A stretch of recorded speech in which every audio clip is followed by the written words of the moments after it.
Okay, folks, sailing prepper here. Just give me a minute. I'm going to share this.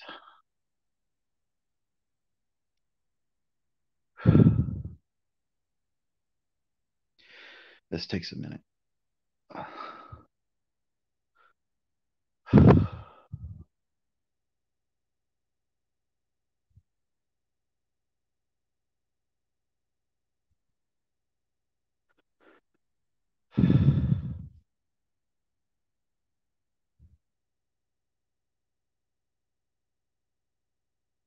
No,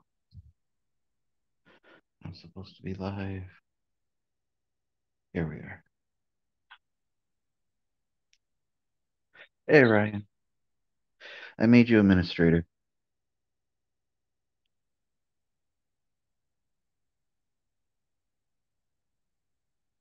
Let me just share this.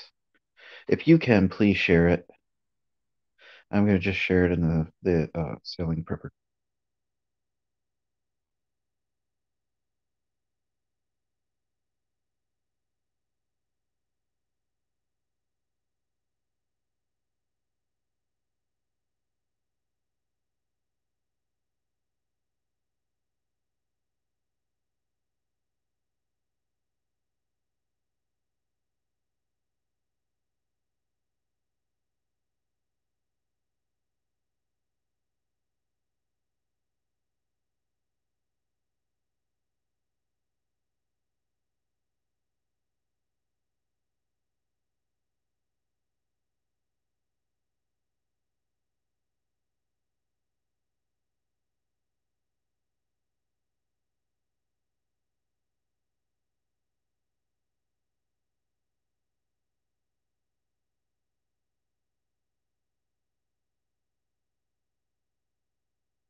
Okay.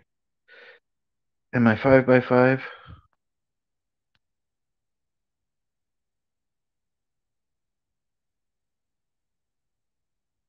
Uh, I hear that. And they get older if it's bad. Uh, Again, am I 5 by 5? You hear me?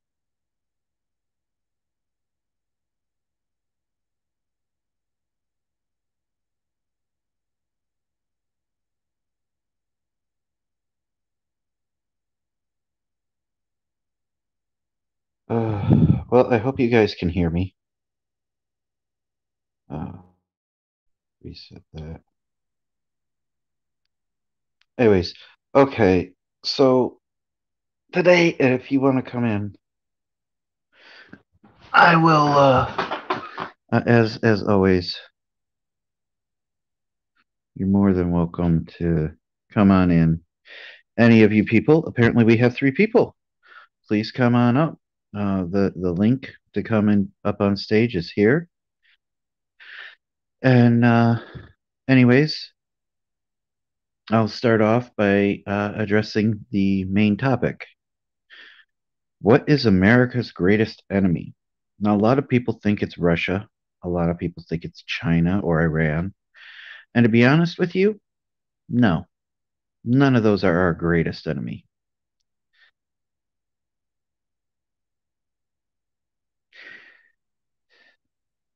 Well, if it works, come on up. I could use somebody to talk to.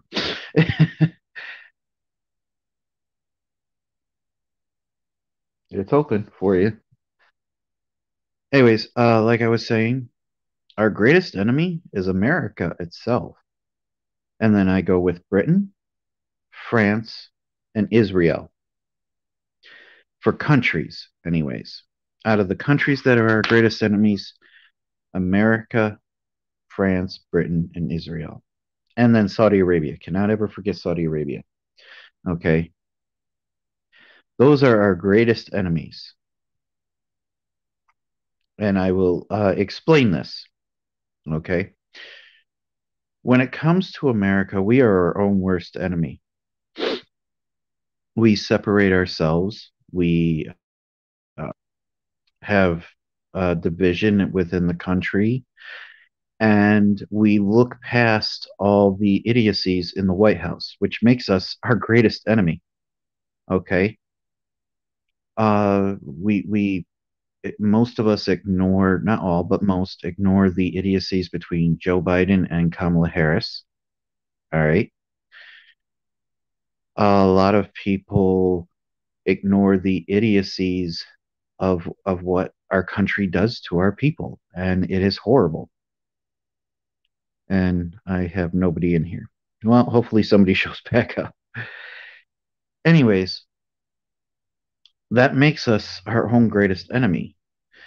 We in America we have companies that are really against the American people, like Lockheed Martin, Boeing, and Raytheon. The fact that we have increased finances for the military complex, but don't receive anything from it.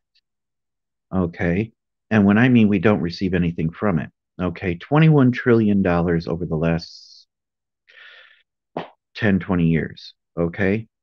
$21 trillion from the military complex, which has gone in to pay things like terrorist groups like Al Qaeda. It has to kill our own troops, kind of makes us our own worst enemy. It's actually been proven that we actually paid and higher ups in the military, and I can prove this with old news reports from a few weeks ago, have literally um, done that. I mean, I went off on it where they literally paid Al Qaeda to kill our own troops. They armed them with weaponry and supplies and money. And that's our politicians doing that. And the fact that we look past it and we don't hold them accountable makes us our worst enemy. The fact that Lockheed Martin, Boeing, and Raytheon take a good portion of the money, the $21 trillion, and they use it to pay off lobbyists, and they use it to pay off the higher ups, the heads of the boards in those companies, and nobody down below gets it. Not the workers, not the that they don't hardly see any of it. Not the workers. It's not done. Very little of it is done to give us more weapons or ammunition to protect ourselves or more supplies for our military troops. Our troops are not protected in many ways. Um, for instance, how about just when they come home, giving them what they need to actually get back into society? We don't do this. We basically, it's fallen on the American people through little bits of charities that come through. These are things that make us our own worst enemy. Um, and letting our politicians do things like slow down the trade where we can't get goods and services. The fact that our politicians are doing that and we aren't standing up, that makes us our own worst enemy. We have Britain, which has literally tried to manipulate our elections, and then we try to blame it on Russia. For example, the election with Donald Trump, okay? The first election, they were blaming it on Russia left and right. But if you actually look at it, Cambridge Analytica, which is a British company, which actually said they outright openly manipulated the 2016 election. Hello, Terry. If you want, you can come up and talk to me. I appreciate it. Um, but yes, that makes us our own worst enemy because we invite our actual enemies in that do things like that. I don't say that a couple of thousand or what was it, like $25,000 at most, I think, or something, or whatever it was, of Facebook ads affected the Trump election in any way, shape, or form. But they like to blame it on that and say that that's why Trump got elected instead of just realizing that the reason Donald Trump got elected was the people were fed up with the crap from the other politicians instead of acknowledging that. And then finding out even recently, it's come out that everything they've ever said was false. Okay. Okay. And paid for by the Hillary campaign. Another group that is one of our worst enemies is the Five Eyes Alliance. Okay. The Five Eyes Alliance is actually all these countries and a few others, about five different countries that are designed, I think Australia is one of them, to actually spy on each other's people so that they can come after us. Okay. For me saying something like what I am right now would be a reason for them to come after me in some way, shape, or form. I am. I'm starting to walk a little more. I thank you very much. And like I said, if you want, come in. If you want to share it and help me out, I appreciate it. Not a problem. I understand that completely. Now, these countries that I talked about, all right, are our greatest enemies for those reasons. We also, they're our greatest enemy because we literally send them trillions or billions and trillions of dollars to all these different countries, and we get nothing out of it, which hurts the American people. Okay, we send trillions of dollars to Israel and get nothing out of it. Okay, we send trillions of dollars to Britain and try to do business to some extent with Britain, and we get nothing out of it. The same with France. Okay, it's like the oh, what's it called? Oh, forget it. NATO. Okay, when we send all that money to NATO and we get nothing out of it, we also supply them with most of the troops. Uh, these are reasons that we are our greatest enemy. Okay, Lockheed Martin, Boeing, and Raytheon want us to go to war. They want us to have our children dead, and for no other reason than financial gain, because more war for them is profitable. Same with Boeing and Raytheon. Boeing might have commercial airplanes that bring people around the world, but 90% of it is bombs and fighter jets, okay, and bombers, military weapons. So when we send our kids and our family members to war to die, that makes a profit for them and they pay off lobbyists, okay? And like it or not, the Five Eyes Alliance is in bed with this, along with the CIA. And around JFK's time, about a week before he died, he left the CIA out of the Oval Office because they wanted, I forgot what the operation is. It's on the top of my head. Um, I'm not very good with that. Uh, oh shoot, what was the operation? Anyways, it was a operation where in Florida, in our own country, they wanted at that time. Nice to see you back, Ryan. At that time, the CIA wanted to literally bomb uh, American citizens to start war with Cuba. And if you think about it, another thing is I don't see China coming over here on our property. They don't sail around on our area with destroyers and stuff. Okay. If you look at it, we are the aggressors. We're all the way around the world. We have the biggest, well, not even the biggest. We just have our military spread out. If you actually really look at it, um, China might be more contested in their own area, and same with Russia and Iran and all those other countries. But we have our air force spread around the world, all right, our air power. So we claim air superiority. However, the Pentagon last year admitted to themselves that China actually has a larger navy. So saying that we're the best and a larger military and a more powerful one, they're just not spread out. If they decided to spread out, it'd be a large problem. But even if they did, they're not actually attacking anybody. They mess with us financially because they do better business.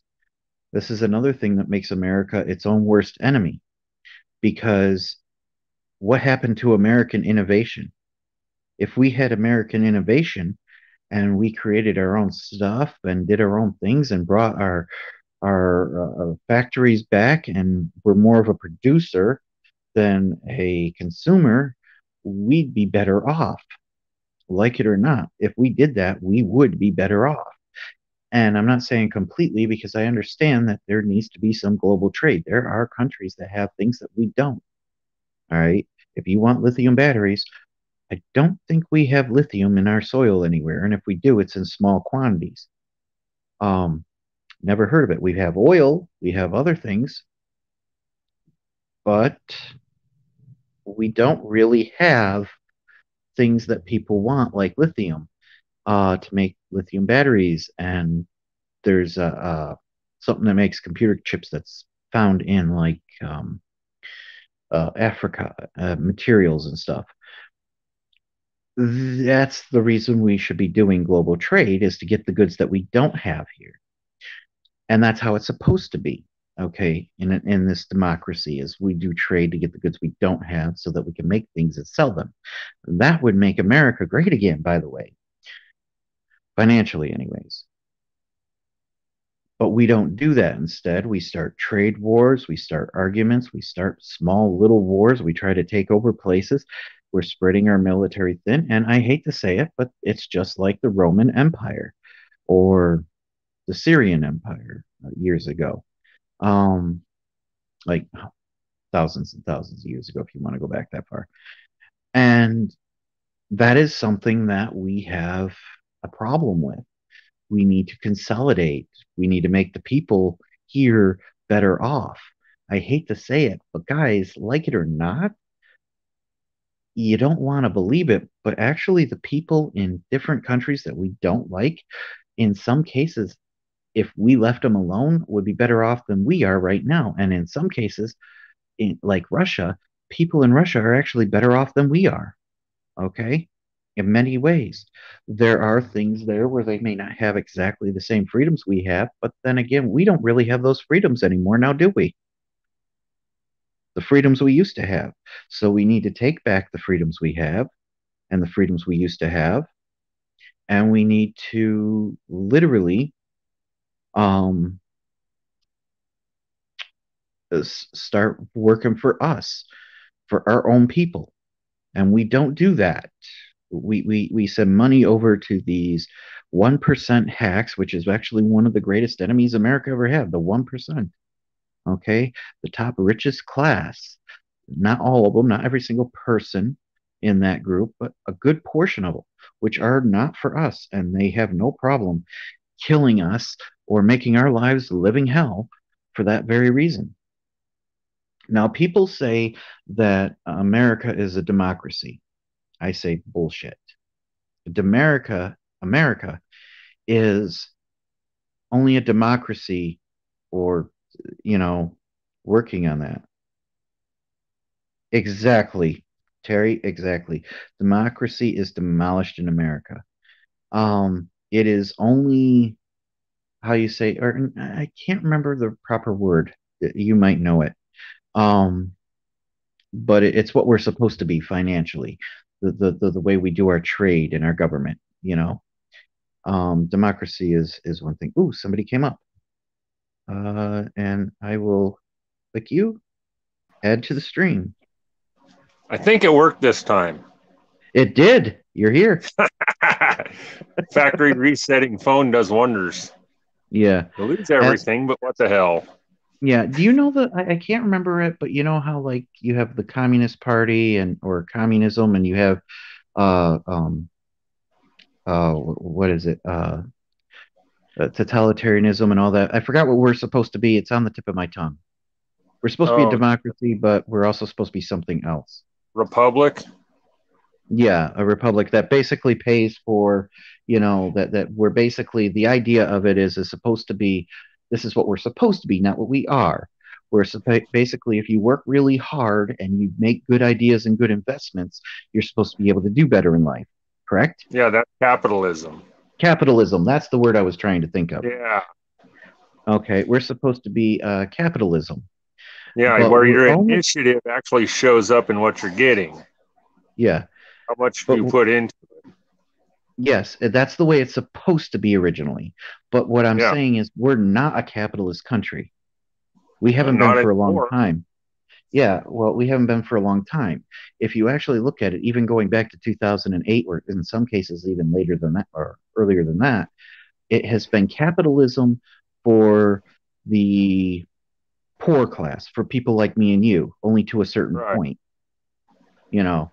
So, like a poor person or a hardworking average Joe, capitalism. Get on your feet, pick up your bootstraps. But if you actually look at it for probably the last 20 years or so, it has been purely socialism for the upper 1%, you know? It's been long. It's actually been longer than that. I can't remember when it 60s or 70s. You remember when they started putting the gold fringe around the American flag?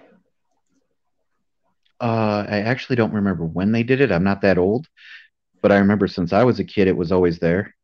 Yeah, that's when they turned the United States into an industry instead of a country. Yeah, exactly. That's when it Um, started.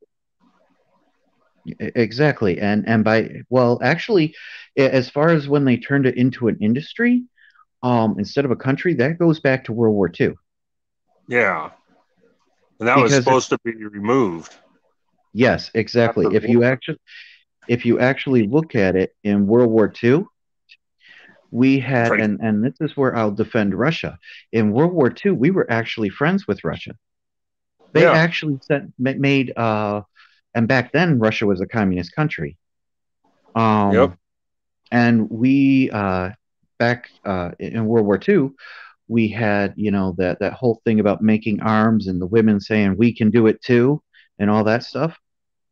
Um, back in World War II, when we were doing that, we also had like oh, I'm trying to think of the Hollywood. We our CIA actually made Hollywood do positive propaganda for Russia. There's actually old videos you can find where that's actually there, I've and it seen was, them. yeah, and it's actually was a positive thing for Russia. The reason we went into a negative thing for Russia wasn't because Russia was a communist country, even though, you know, being against communism, fine, but that's just a way of doing business. Yep. Um, but the fact of the matter is the reason that we did it was because we needed an enemy. Think about it: Lockheed Martin, Boeing, and Raytheon, the three main ones that I remember, which are major war manufacturers. They were pushing out weapons nonstop during this time. Yeah. And when they were pushing out weapons like this um, during World War II, they wanted to keep the money coming in. So you need a new enemy, starting the Cold War, Yep. which was the actual reason for the Cold War. I mean, and that's that. Since I actually have somebody up here tonight,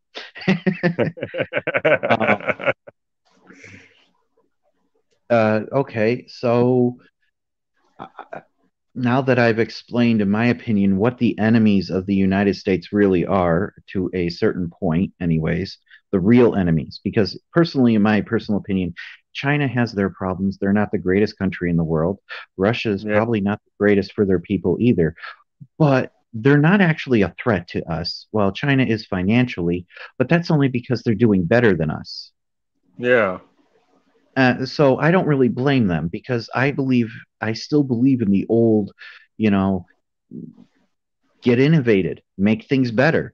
You know what I'm Well, saying? see, part of that is with China is Reagan is the one that started outsourcing all of our manufacturing. Yeah, I agree. Reagan did start that, and then it got worse and worse. And in the Clinton era, it got really bad. Um, but and it's our own fault, in my personal opinion, for three It reasons. is. We got lazy. Exactly, we got lazy. That was actually the first one. We wanted cheaper products, and they could supply us with cheaper labor. And as long as they were doing that, we weren't bitching. And then the third one is when our companies got greedy and said, "Hey, because we call it the steal. It wasn't a steal. In my opinion, it's not a steal if I make a deal with you. If I make a bad deal with you and I know the system right out, then it's not a steal. If I like, okay, let's say I have a $20,000 truck here, and I go, you know what? It's in really good condition. It's $20,000. I'm going to give it to you for 1,000. You all I'm going to ask is that you give me 1,000 and then 100 for 2 weeks after. That's a really bad deal for a $20,000 truck. Yeah. That's my fault. In our corporations thing, they said, well, we'll give you all our technology and everything, and we'll let you have the scot free and let you control things. And they gave that to China because they were greedy and they wanted all the money. That's the Well, higher it's not corporate all power. it's not all about that side of the greed either with the companies. Part of what Yeah. screwed that up, part of what screwed us over too, is the unions. They were Yeah. great when they started out because people were getting screwed working. They were working for nothing. Yes. But as that progressed, the unions got more and more power and they got more greedy. And the damn unions are actually costing more. The cost of production in the United States has gone up because of the unions. I will agree to an extent, but there's one problem with that. Even though we have unions, still today, like my roommate, he works for a company that has union labor. There's Right. one problem. His company in my entire town is the only company out of all the factories that have a union. Yeah. So here's the problem. Well, not completely disagreeing with you, but we had the unions, okay? And yes, like you said, they got greedy. They screwed up everything. I agree with that completely. But the problem is our unions went away and the people started getting fucked over again. We'll see what happened down here. As I was working when I was working, I told you I was working in the beef plant here, Yeah. and when I got hired on, I flat asked them. I said, "Do we absolutely have to join the union?" They said, "If you want a job, you have to. You have no choice." Yeah, Them I've fuckers, heard that. them guys were taking 20% of my paycheck every week, Hmm. and they didn't do shit. They Yeah, left. They well, hung me out dry when the company was bringing all the Somalians in to replace the rest of us. that's actually kind of funny. And I'm going to use my roommate for that because he's like the closest reference I have for a union for like real Yeah, life. That's actually kind of funny you said that because even though it ain't Somalians or anybody from outside the country, um, recently his company because they were really getting screwed over. They were bringing in all these guys and paying them like $25 an hour. yeah. Okay, and they were bringing them in from all over the country, paying for them to have motels, so they had free place to sleep. Paying for their travel, their food, everything, plus paying them for $25 an hour. In his union, when the union finally went to bat because enough people were bitching, and they were quitting too. Yeah. Um, they finally went to bat for him a little bit, and all they got him was $2 of a raise. And then See, that ours $2, was, it's worse. That $2 raise for that still is under what all those other people are making that are coming in that are just temporary. Um, and but on top of all of that, he has like been locked into this where he can't get a raise for like the next 4 years. yeah. And see So, how that worked down here mhm, is those Somalians were considered refugees. yeah, So the government was paying half, three quarters of their wages. These guys were driving around in brand new cars, and we're all driving around in old beaters. yeah. Well, that's the whole thing. It's like the same thing here. One of the reasons is the government kind of like stepped in and said, "Hey, you hire all these people from around the country, we'll um, give you tax breaks," and that's why his company started doing this. That same thing was what happened here. Yeah, They and railroad they were railroading 23 of us a week to replace us with the Somalians. yeah, And that's kind of what they're doing to him. I've never worked for a union, and I'll tell you, I can, when I go back to work, if my boss gives me a raise, which they were talking about giving everybody a raise after a certain while, and I'll be up for a raise again. If I got like $1 raise just for the cost of living, I'm going to be making more than he does because I don't have to pay union dues. Yep. Yeah, every time we'd get a raise, the union dues would go up. And the Yeah. really twisted part of it is right about the time they fired me and a whole bunch of other people, that union filed bankruptcy. They all retired driving brand new cars, living in brand new houses, and a new union took over and lost all records of what had happened before. So none of us can get our jobs back. Yep. Just I, like they I wiped the slate. yeah, they like doing that with people, and soon they're going to realize that they cannot do that with people anymore. That's why I'm not actually upset with like people saying I don't want to go back to work because you know what, unions don't do anything for them when they have them, Yeah. and people are getting screwed over left and right. So why not, as much as you can, hold out and screw over the companies until they start paying you properly? Yeah, exactly. So I don't And see, blame people for that. oh, I don't either. And every single one of us that was there when I was there, Mhm. they've all left. Yeah. We all went to the Buffalo plant for a little bit, which was better pay, Hmm. but we were doing the job of 4 people per one guy in that place. We all left there. Some of them went to the new lamb plant that started, and the rest of us just kind of blew like dust in the wind. We all went to different jobs. I like where I'm at. Yeah. See, the farm I'm working for now with the boss, there's 5 of us. So all their mandates and all their bullshit, we're exempt from all of it. Mm. And see what they did now is this really pissed me off. My friend texted me, he's like, "Hey, guess Hang what? on All one you second. All agricultural right. workers get." You have a good night, Terry. I hope you enjoyed the show. Yeah. all those all those guys are getting they're supposed to get overtime pay now Mm. if it's over 100 employees. So they have to cut everybody's hours. Hmm. Well, see, I believe like, and this is to go to the original reason for this whole thing. Now that I actually have somebody up here for once. um. Okay, so you remember when we were talking about, well, after the collapse, after America collapses, how do we make Mm-hmm. America great again? So, okay, these are all things that I've been talking about that we need to get rid of and make better to make Yeah. America great again. For example, okay, if you actually had laws on the books that actually protected um, workers' rights to some extent, to reasonable extent, Right. okay, you wouldn't need unions. And as much as I'm for the government staying out of certain things, I do believe there is a time when the government needs to actually enter the situation. Yeah, they And need to set the regulations. yes, certain regulations for companies, rich people, the American people would be better off if they did that, but less company or less regulations on certain areas. You know what I mean? Right. They're doing it ass backwards right now. Exact. Well, they've been doing it ass backwards for a long time.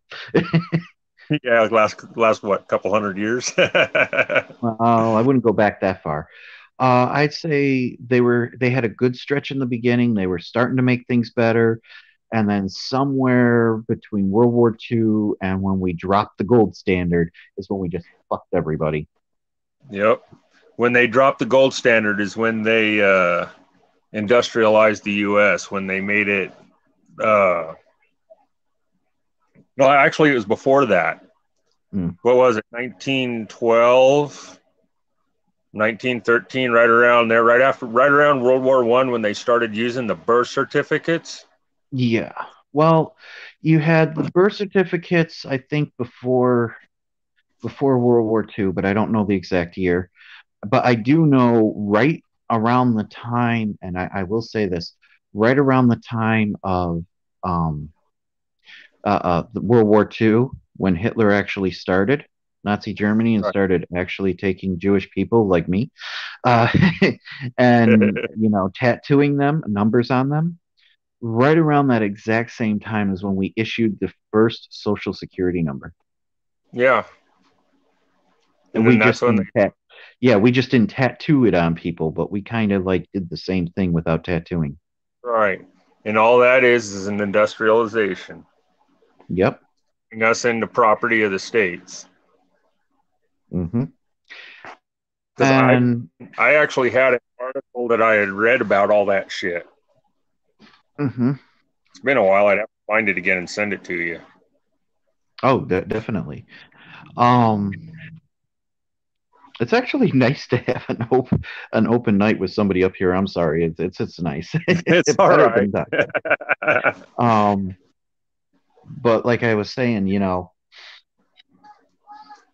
if we could have more people realize this stuff, all right, So I've and been we working on actually that. had less regulation in certain areas. I believe that the less money you have, like regulate corporations, do not regulate small business as much. You know what I Right. mean? Well, that's just like what I was talking to a friend of mine about. How Hmm. come back in the 70s and 80s they were raising hell with these companies that the monopolies of the big companies? Hmm. You know, they'd start breaking them up. Look at Facebook. Well, they should, and they should do that with Facebook. Yeah. Um, with Facebook and I have this love hate relationship. I loved what it was in the beginning. Yeah. Okay, it was a way to communicate with people long distance. They made it easy, and you could share your thoughts. Now they're trying to take control of everything. Well, here's the thing. There are some things that Zuckerberg, I remember it was around 2016, somewhere around there, when they were bringing Mark Zuckerberg right in front of the political, the House and that, the House and the Yeah, Senate. there's all three of them. Zuck, Yeah. Dorsey, and Yep. whatever the hell that other one's name was.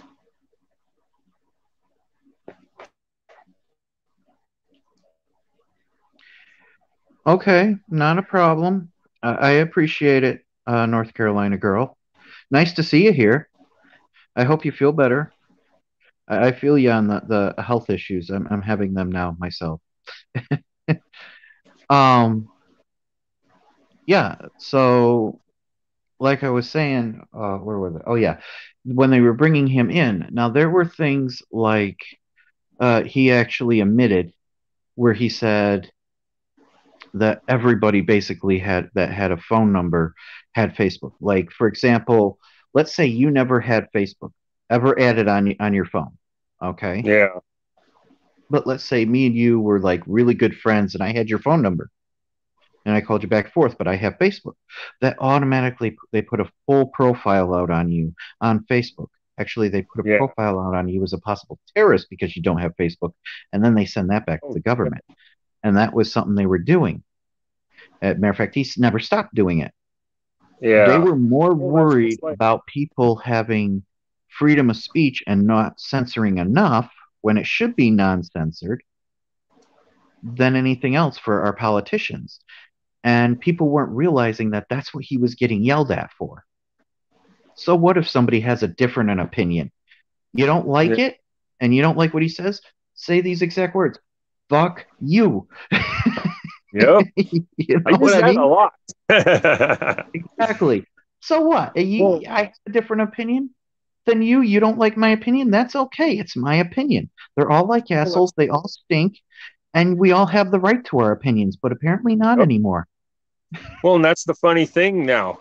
He's so embedded with all of this crap going on. How long has it been since you've got a different phone, a different cell phone? Uh, it's been a few years. I've had this for probably like 2 or 3 years. It's actually old. I Every need to get a new phone, one. every phone you get, it automatically has Facebook on it. Yeah. No, there. is a phone you can get that does not have Facebook on it automatically. Matter of fact, Real. there's one place you can do that. See, every time that I get a different phone, or because I have Facebook, but I quit using it, Hmm. I have to remove it from my phone. I only keep it on because I have certain people I care about, and they all use Yeah, Facebook.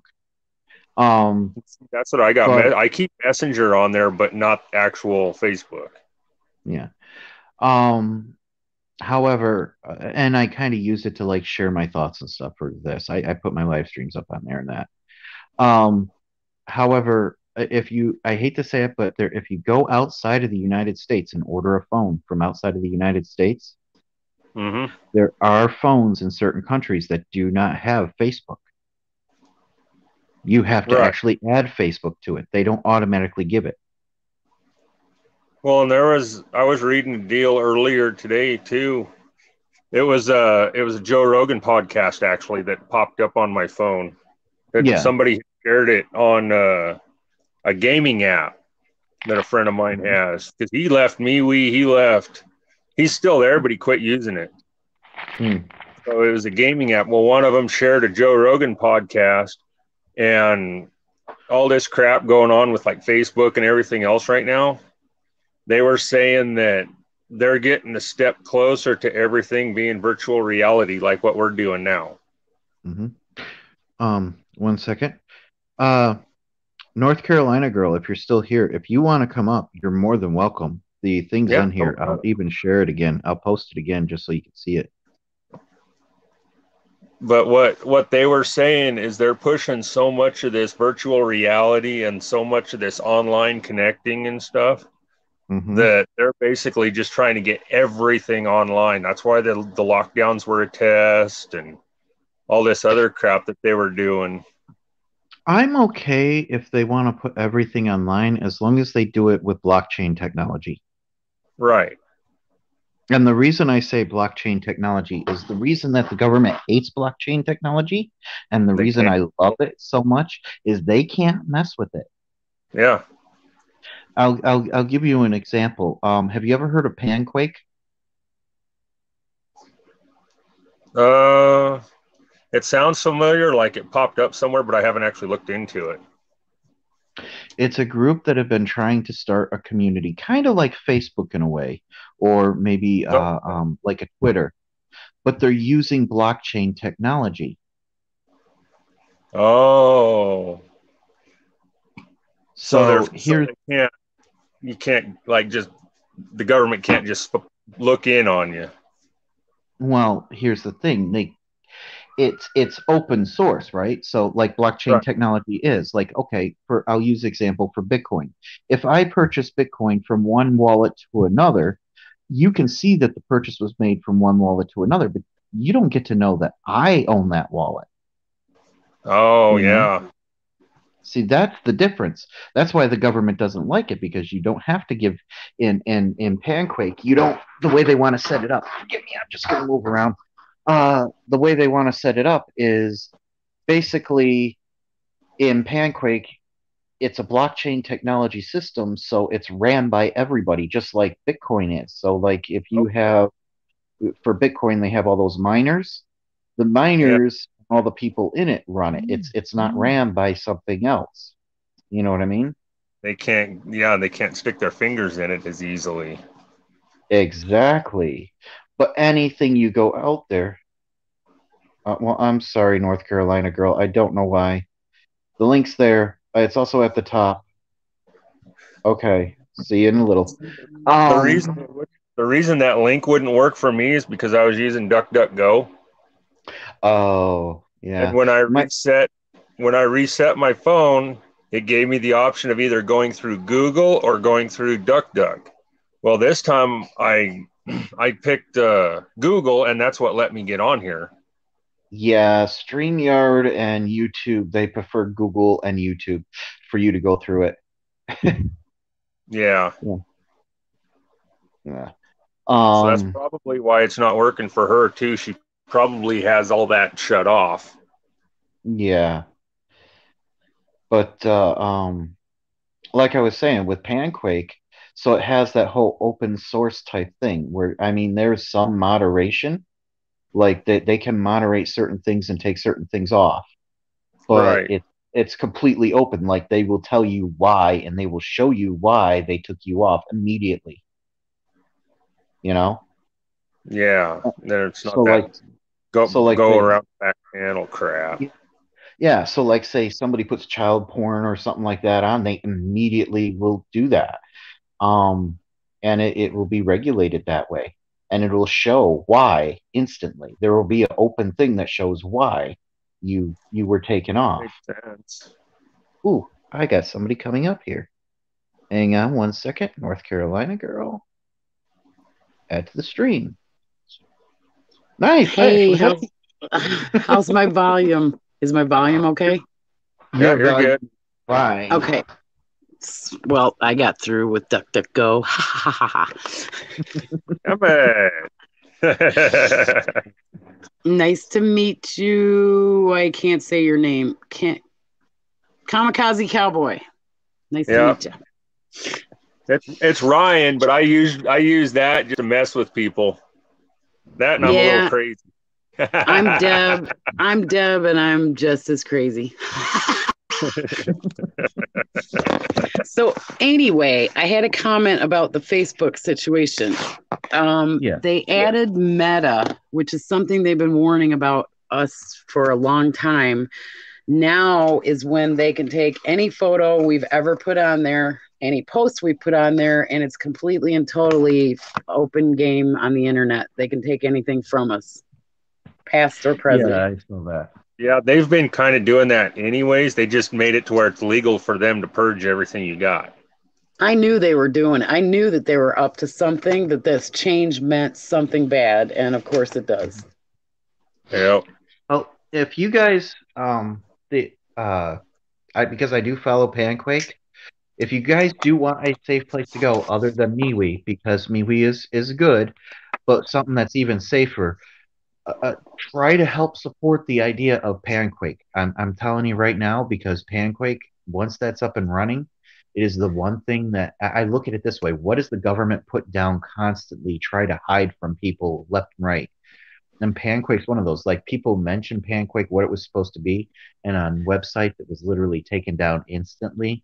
Um, Well, I'm because of things. on Odyssey, I'm on Gab, I'm on MeWe, and I'm on a couple others, whatever ones came out. But the interesting fact about the supposed Trump, excuse me, I said a bad word. The DJT, if you look in the Who Is directory for the domain registrar, it's in China. So I am holding back on that one. See, and that's another thing that I was going to bring up too. Is a lot of Trump's dealings is in China. Mm-hmm. I understand that, but I'm still, the jury's out before I start giving them my information and get on it, you know? Yeah. I signed up for it, but I didn't. I'm already having trouble with having memory on my phone because that's all I've got. On the apps I do have, it's like, I'm going to start removing shit. Well, Yeah, I me will too. I got rid of some of like the MeWe. I can get back on it. I do everything through a browser as much as I can because I don't have the space on my phone. That's why I don't have Facebook because it would take so much memory out of your phone. Mm-hmm. Well, I will say this. When it comes to like China, okay, like a lot of people were downing TikTok because they take our data, right? Yep. Well, all these apps do that. Every one of these programs do that. And I'll tell you what, I'm in America. I'm technically an American, okay? I don't like to admit that sometimes, but I am. Yeah, same here. But well, no, like I say, an accidental American because of reasons with my birth. um, but that's neither here nor there. And that's why I'm all for accidental Americans, and I can bring that up later. But when it actually comes to like me worrying about what China knows about me, excuse the phrase. Well, it's my thing, so fuck, excusing the phrase, I'll just say it. I don't give a shit. Yep. I worry more about what the United States government knows about me Yeah. than I do what some country that doesn't affect me. If they want us, we got like a 10-year, or I don't know how long I've been on Facebook. We got a digital footprint. I've got mine probably goes back to the 80s. So if they want me, they know where the hell I am. Now, same here. It's like I was putting some of my stuff on MeWe the other day, and one of the other users got on there like, well, you probably don't want to put that on here. It's like, you know how much shit I've put myself through in the last 30 years? So I'm 40 now. When I was 10, I started being a lunatic. Yeah. Tell them to search themselves on Google, and they'll be with their mouths dropping open. Yeah, tell them to do a search on themselves. Well, and that's another thing. In Google, you'll find me dead. Well, and that's another thing too. Is last time I was on Facebook, which was about 6 months ago. Mm-hmm. I get a friend request from a profile with my sister's name, right? All of her information, all this other stuff on there. It wasn't her picture. Somebody else has basically got her a perfect exact copy of her. And I've got twin sisters. There's 2 of them. Mm-hmm. And it was a perfectly matched copy of my sister's profile with somebody else's picture on it. And I'll tell you what, I unleashed hell on that person. We're so well known around this community that I got a hold of her first, my mom, her twin sister, my brother, and probably about 9 friends of each of our own friends on there to just blast this freaking profile. Mm-hmm. And we just spammed the hell out of it, and they finally disappeared. But I mean, it's out. Everything's out there. Well, use the report, because if one of the things you can report on there is a fake profile and they don't like those. It didn't work. Oh. We all reported it. It didn't work. We had to blast them. Wow. My situation was, as far as Facebook goes, is when I deleted the app off my phone, they were hell bent on getting, me to get back on there. Cause at one point I was using the Facebook dating for a little bit, stuff like that. So they wanted me back on there. And I just won't do it because I know that they're getting the information, but I know that if I shut it down, like I actually shut Facebook off, that I know that that's one app that is not going to be, I just don't like apps as much as I like going to browsers to get to things. It just is a little level that makes me feel a false sense of security, I guess. The only thing, but I had Facebook police, like Facebook people were messaging me, and I would have to accept the request, and they would say, why did you choose to download the app? And I knew that they were Facebook people. Yeah. It's unreal. Delete about half a dozen. They got, when the Patriots were finding each other, I started friending. I went from 75 to like 300. I'm like, I hit the lottery, man. I got all these people that are fans of the president and all this. And they did that probably on purpose. And then they started having little snitches that would send you a friend request. You'd accept it. And then they end up being Facebook people. Yep. Yeah. When it comes to Google search, I wasn't kidding. If you actually Google search like my real name, the real me, it actually shows me as. Mm-hmm. Yeah, it'll show like all my recent stuff and within the last so many years on Facebook and all that, and then you'll go down, and it'll actually show, and it's really me. Really me they're talking about, because they screwed it up. It was supposed to be my father, my biological father. And they screwed it up, and they put me as the thief. So according to the state of New York, I'm dead. Well, and that's the funny thing is that one. Oh, hold on, one of you at a time. Go ahead.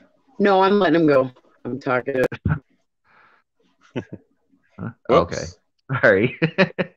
But that one person was saying that well, be careful what you put on there. And I said, everything I put on here is on public record. You could search it in the freaking police database. Because I got stopped by the DOT. Mm-hmm. And they were raising hell because I wasn't making every trip down the interstate to go through the port. So I put part of the contact paper on there.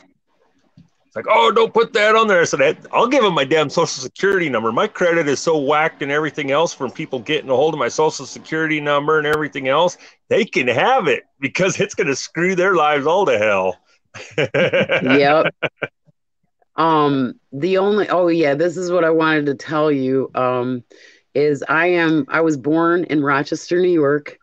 I spent 15 years in Atlanta from like 16 to 29 years old, went back up and lived in upstate New York. And I spent a total of 36 years there, and I fled in 2019. So I don't know where you are upstate, but I was near Rochester and then at Honeoye Lake, which is one of the Finger Lakes. You know where Plattsburgh is? Yep. I live in Plattsburgh, right on Lake Champlain. Wow, how cool. I was on a lake, but mine was a yucky, algae, bad lake. Well, Lake Champlain ain't that great either. Well, when I noticed that I was getting the DEC reports and my dog had gotten sick, his skin went bad, and my respiratory started going. And I started a group on Facebook. I got the senator to come down and tour the lake, and Cuomo was actually going to hand us some money. And then all of a sudden he said, no, we're going to do it like you got to match it. If we give you $1 million, we got to match it. Well, our town could not afford $1 million, and the lake is still, they just flooded a couple months ago. And right now their docks are covered with water. They're like 18 inches above. So I'm glad I got out of there because nobody understands until the red tides hit Florida what damage how far that the toxins travel, and they don't get killed by the cold. Everybody says, oh, algae dies and it's cold. No, it does not. The toxins, and I know so much technical stuff about that could be a whole nother subject, but I just wanted to tell you, hey, Yankee. Well, as far as Lake Champlain goes, our biggest problem is what's it called? Yankee, Vermont, which is a nuclear plant across the lake in Vermont. And it leaks radioactive material in the lake and in the village around it. They've actually been accused over the last 10 years a few times where it's actually found serious problems with it. The plant's going to hell. And I wouldn't be surprised if sometime tomorrow the plant blew up or it had a meltdown of some type, because it's just that one down. I had Ginna nuclear plant right on the edge of Lake Ontario, within about 45 minutes of me. I know where it is. I know where every nuclear plant in New York State is. There's one in Rochester, one around Buffalo. Yep. One in Syracuse. Syracuse has one too. Yeah. Yep. I'm not from the North Country. I mean, I've spent probably the last 10 years up here, up in Plattsburgh. But let's put it this way. I know of it as Stabacus and Schutica, Morrisville, New York, in between. Oh my God, I picked up a whole bunch when I was pet sitting. I went to Morrisville to pick up a whole litter of kittens and bring them back. I was transport for a rescue, and oh my God, I had 10 kittens in the back. Yeah, so I've been little to Morrisville village. It was hard finding. But anyway, I felt like it was apocalyptic because they were cheering being able to kill babies and everything. The water, there was at any given time, there was 60 outbreaks of harmful algae blooms at lakes. And then one of the towns near us, Victor, and in my town, we had E. coli in our water supply, plus algae. So I got the hell out. I was going to die if I didn't leave. I was 112 pounds and I looked like I had cancer or AIDS or something. It was awful. Well, there's another little thing, okay? Like I again, I talk about, when the collapse comes, how we make America great again. One of the things is a lot of these plants, like in my case, the nuclear plant, in your case, all this pollution. Um, I could speak from hand to hand with the nuclear plant. We need to get rid of it, along with things like that. We need to shut them down properly.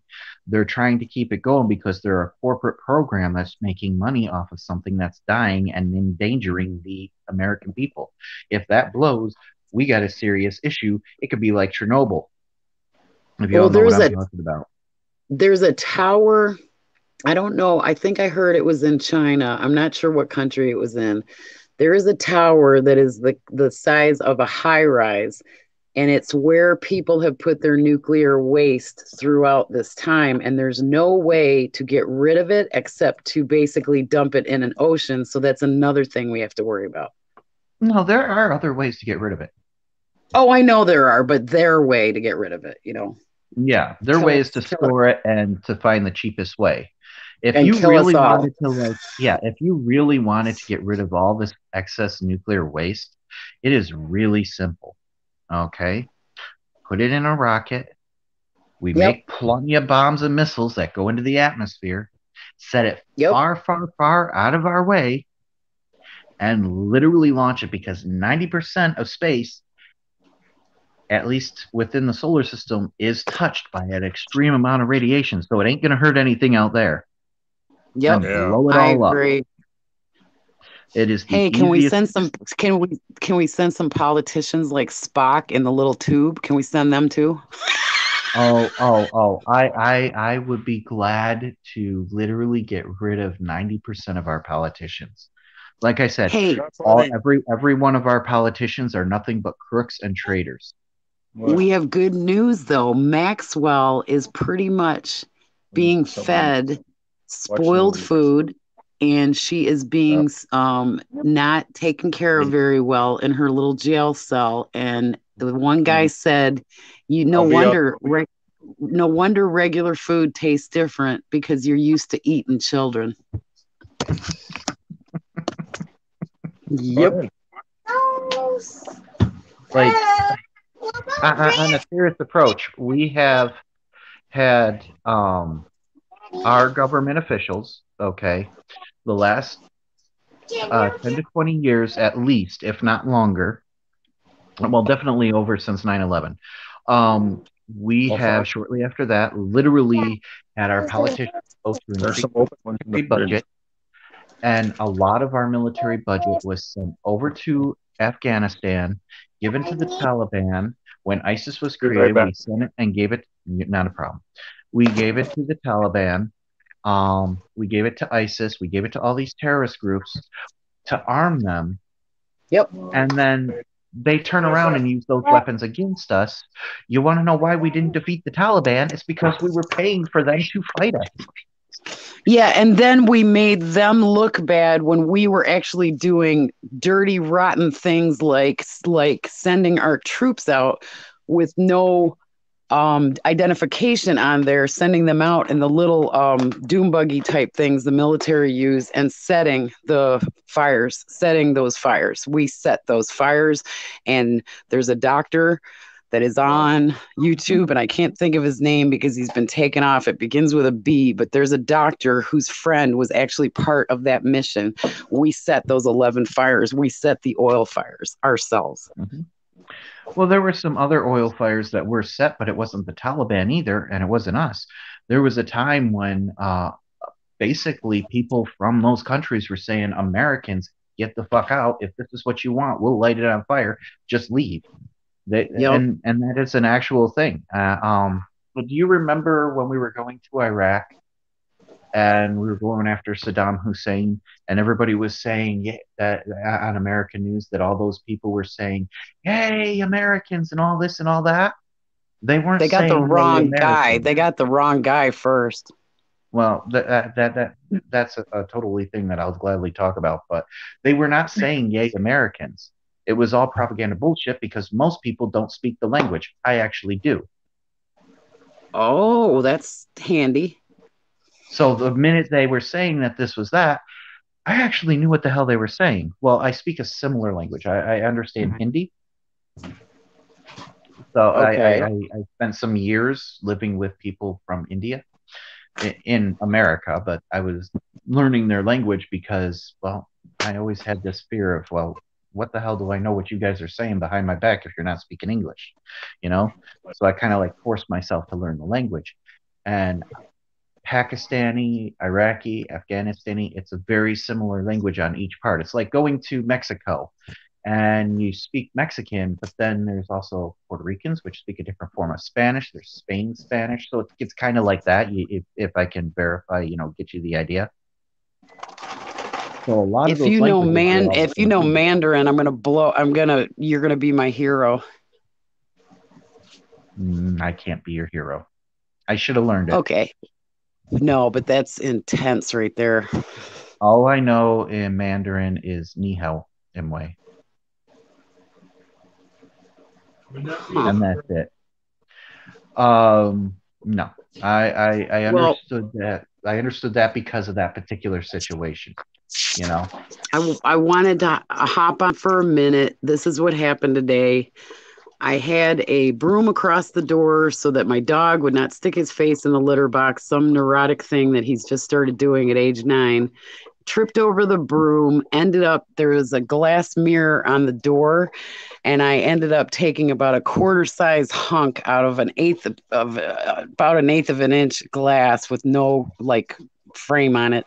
And I ended up taking out about a quarter size piece of skin, like somebody peeled me like an apple today, only a few hours ago. And so I've lost some blood and I'm kind of weak and I haven't eaten yet, but I wanted to just get up and say, hey, I caught you. I wanted to talk a little and just say, we'll do this again soon. Yes, and you are more than welcome to come back. I mean, it definitely more than welcome to come back. I always appreciate seeing you around. And hey, if you can get other people in here, I appreciate that too. Because you're not obligated.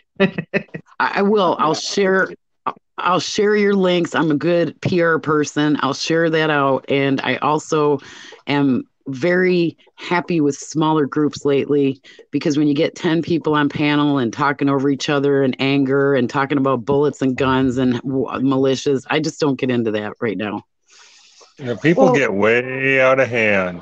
I will say this. When I get to different groups, I mean, you do get a lot of people where they're like single-mindedly set in one direction most of the time lately. And it's like, guys, yeah, all right, we'll hit the bullets and guns weapon, okay? Yeah, you do need to be able to protect yourself, especially if you're a prepper. I'll give them that.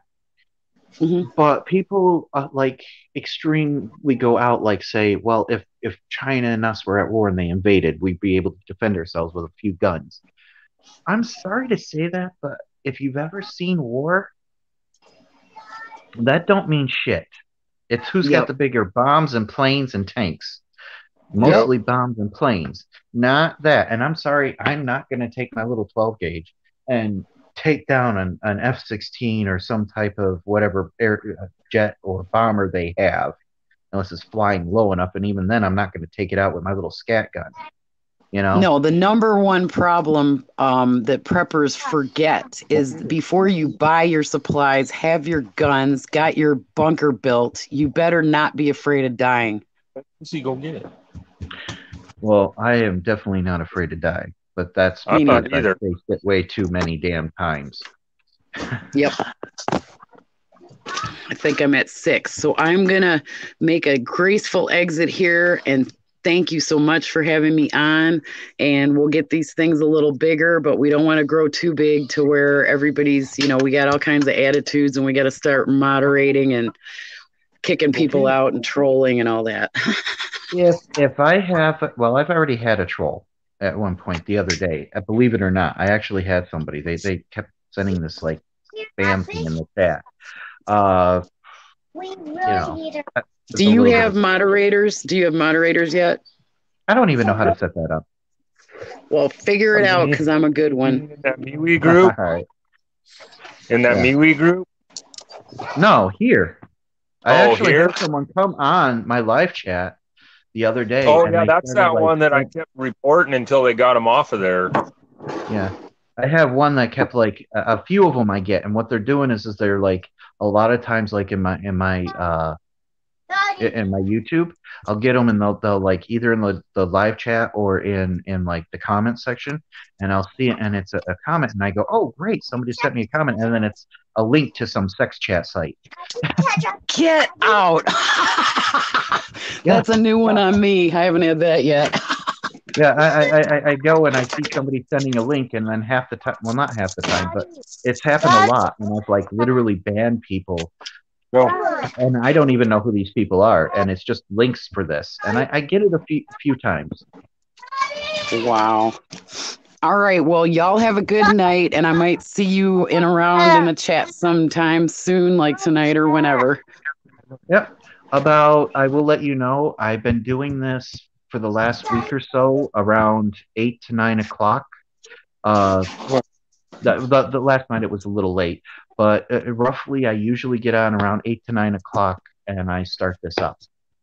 Perfect. I've been looking for a stream around that time because none that are going really interest me at that time. And John's is at like 7 o'clock in the morning, my time. What? The main conversation topic here isn't about guns or weapons. It's about maybe bug out and survival, like how to prep your food, or the gear that you would use that would actually help you. Because an idiot can pull a trigger. Who cares? Oh, hey, I was going to tell you too. Walmart's starting to sell. The Walmart here is starting to sell camping backpacks now. Good. And they look half decent. They're not steel framed like mine, but they're pretty good. They're pretty good condition. Yeah. But mainly, like I was saying, other than that kind of thing or explaining how things work, the idea of this chat is basically to figure out how we can make things better. Like a knowledge channel. Like let's get together and just put our heads together and come up with things. Yeah. Yeah. One idea we were talking about oil. I think you were talking about not you, sorry, the cowboy here. I believe you were talking about setting up some type of island, type of floating island at one point. Yeah, that was yours. A lot of people were coming up with different ideas. I wanted to put dig a hole at some point if you go back. But, it was the idea of creating things and getting things settled. Either way, I know you're in a hurry and I'm kind of keeping you here, but North Carolina prepper, you have a good night. I don't want to take you, especially you if you're too. hurting. I'm gonna actually eat something for the first time today. Please do. And if you want to later on tonight, if we're still on, come on. Let me know. All right. Well, it was nice to meet you, cowboy, and we will see you guys again. Nice to meet you. Yep. Nice to meet you too. All right. Take care. All right. Cowboy, I will be right back. Just give me a quick minute. If you want to stick around, I'd appreciate it. So it doesn't look like I'm just emptying here. I'll be here. I'm gonna go. I'm gonna go make sure the little ones have more to eat, so they don't keep running in here like they were. Not a problem. I'm gonna go do something real quick. I'll be back in like half a minute. I won't be that long. All right.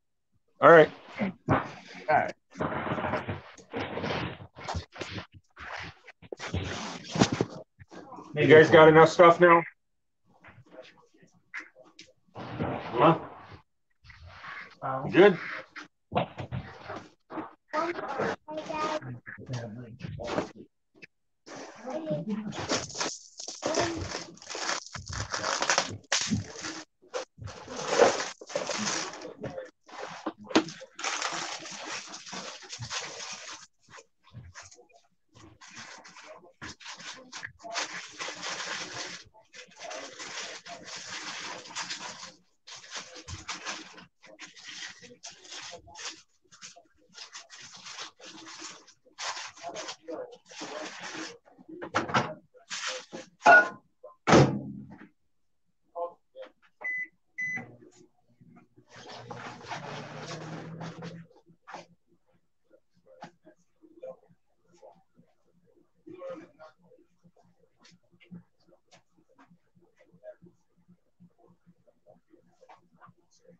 You guys are going to have to start getting ready for bed. I know.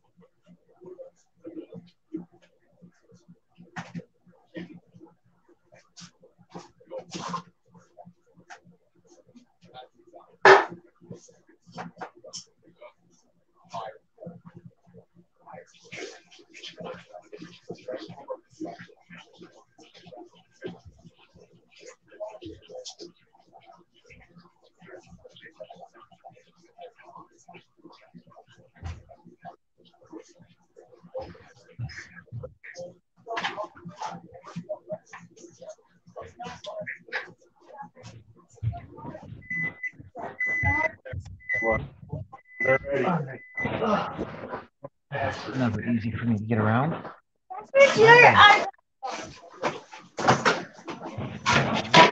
All right, I'm definitely back. Okay. I think I got them. Okay, take them both over there. They're 4 and 5. Yeah. Like I was saying, there are plenty of ideas to make this country great again, bring money in. We just need innovation, and we need people to actually innovate ideas. And that's going to take some time too, because everybody's kind of brain dead and brainwashed from all the shit. I agree. You know what I mean? The schools don't teach nothing anymore. They don't do financing. They don't, it's totally backwards. Yeah, they just want to teach this woke stuff, and that's it. Yeah. It's like that whole thing, oh, we're not teaching critical race anymore. The hell you're not. I was just watching a deal the other day. They were going round and round about that back east. Yeah. It was just right south of you, too, where I can't remember. Virginia or something? Pennsylvania, it was going on at least. Well, there's West Virginia or something, too. Yeah, there was a couple of them. I think Pennsylvania was one, maybe West Virginia. I don't know where else, but there were a few of them. So do I. Yeah, I mean, it's just. Well, what was it? No more. You guys are going to have tummy aches. You guys get ready for bed. I'll tell you something interesting I just found out. I used to hate it when my foot fell asleep. And right now, I just found out that I love it when my foot falls asleep. Because you know what? It doesn't hurt as much now, does it? Yeah, exactly. No pain. I just did something without any pain. And see what part of my problem is? My circulation's all screwed up. Because remember I mentioned that heart attack? What, Jasper? Hold on, I gotta find some. But remember I said something about my heart attack when I was little? Yeah. They actually took a vein out of the left side of my body, out of my arm, and I gotta find them. And they sewed it to my aorta because it was collapsing. Yeah. So the whole left side of my body actually has very little feeling at all. I need to put this away. Now, I'm going to explain something to you, and this is something scientific, okay, and a little bit of research that I've done in my past. Okay. That deals with heart conditions. They actually discovered a way to reverse the aging and heal the heart without any drugs or any major surgery. And it's through stem cell research. However, the problem with this is the FDA will not allow them to do this. And the reason they won't allow them to do that, and why we actually have so much trouble with stem cell research, is because not that it's not safe, it's the fact that the FDA doesn't know how to control it, how to classify it as a drug, because everybody's stem cells, it's your own stem cell, first of all, so it's your own body healing itself. So the procedure is highly regulated because of that. See, if they could say, well, it was a certain amount, or how many stem cells it needed, or how many treatments, and because everybody's body is different, you can't do that. The FDA won't allow a lot of this. Right. It's all a control issue, just like everything else. People could be a lot healthier. You could regrow teeth. That's actually another thing with stem cells that they've proven. One of those is yours. Yeah. And one of which is to reverse the aging in the heart process and to heal it in a process like that. Because every time you have a heart attack, it's like aging your heart. I mean, your heart actually still ages, but it's like reversing it completely with the stem cell research, and they won't allow it for those reasons. And see, part of my problem was I was born with the heart problems, mm-hmm. and it was actually a coarctation of the aorta. Mm-hmm. It was restricted. So they pulled a vein out of my left arm and sewed it to my aorta, and then they had to go in 4 years later. I was 9 days old when I had that heart attack. Yeah. And they had to go in like 4 or 5 years later, and they had to balloon my heart to stretch that out. So, yeah, it's all kinds of messed up with me, but I never let it stop me. Yeah. I did shit they told me that I shouldn't do, but I'm kind of feeling it now. You know what I mean? Yeah, at least you're living life to the fullest regardless. Yeah. Like, that's where they told me, oh, you're not supposed to lift over 80 pounds, and there I was deadlifting sides of beef. Yeah. Like, take that. But now, one of the other things they found out they could do, and it's like people are like completely against certain things because it's new, but they found they can regrow certain organs and veins and stuff without actually growing a whole human. So like they can actually take parts of your DNA and regrow like just like organs and stuff.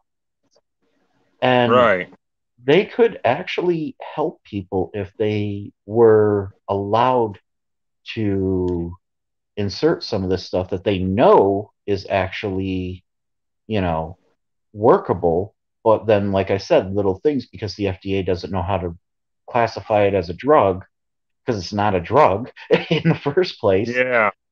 It's a procedure that could help people tremendously. And there's a lot of things like that. One of my things that I've researched my entire life, I had an idea for this back when I was like 9, and I kind of got into it, and I always have researched this as a fascination. And I be honest, I got the idea from a Japanese animation cartoon. Oh, yeah. And I constantly researched it after that and found, it doesn't exist here, or it kind of exists here, and this and that, is bioorganic micro machines. Do you know what bioorganic micro machines are? Yeah. Okay. And for anybody who comes on here later, if they don't, I'm going to explain that to them. Okay. First of all, micro machines are tiny little like materials that they could use to actually go into the system, sometimes using a magnet or other things to like add certain drugs right to the actual problem, like if you have cancer or something. Bioorganic micro machines is when you take, like, say, your white blood cells, which are designed to actually, it's your immune system, and you actually design it to do a different task. And you could use that with stem cell research.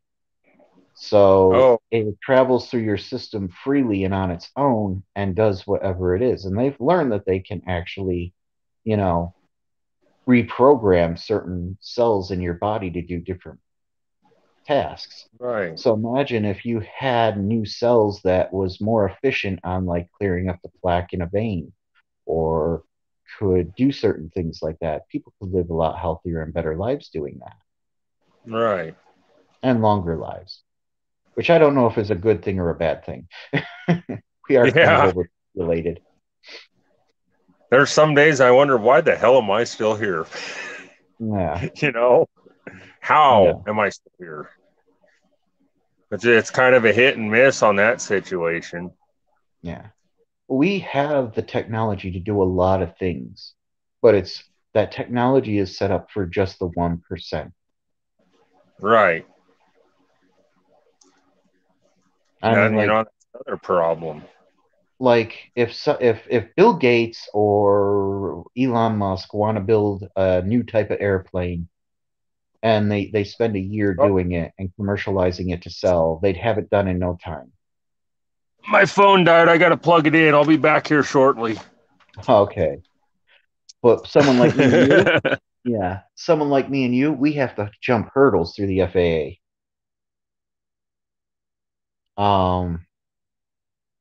Either way, I guess he's kind of off or it's frozen. I don't know. Um, but yeah, different issues and problems within our country. And oh, this might be the longest stream I've done so far, or soon to be. And I believe that we can actually fix these things. These things aren't unsolvable. We have issues, regardless if our ideas are crazy or our ideas aren't. It's the only way we're going to fix any of our problems is to come together and actually come together and discuss such problems and actually figure it out. So, you know, if we don't do that, then we're just going to pull apart as a society and we're going to go the way the Romans did by letting these elites actually do this. You know, it's a problem with us. And it is our greatest enemy is we can't come together. Um, so many ways we could fix things, so many ways we could do things. And like I said, in this thing, it's an open discussion to do things like that. I'm not about, let's go take out a whole bunch of people. I know how to do that on my own. You know, I'm about how do we fix the issues and make it better, whether it's here or somewhere else, maybe even starting a new country somewhere. Who knows? Or going into space. Go that crazy if you want, like Elon Musk and all them. The idea is to actually make it better. And the only way we're ever going to make it better is if we work together and come up with these ideas, which is why I set up this channel. And anybody who has any input on this, leave a comment, hit the like button, please. I appreciate it. You know, it's probably the best stream I've done. And for those of you that have popped in, I appreciate it and I thank you very much. I'm going to stay on a little longer, see if he comes back.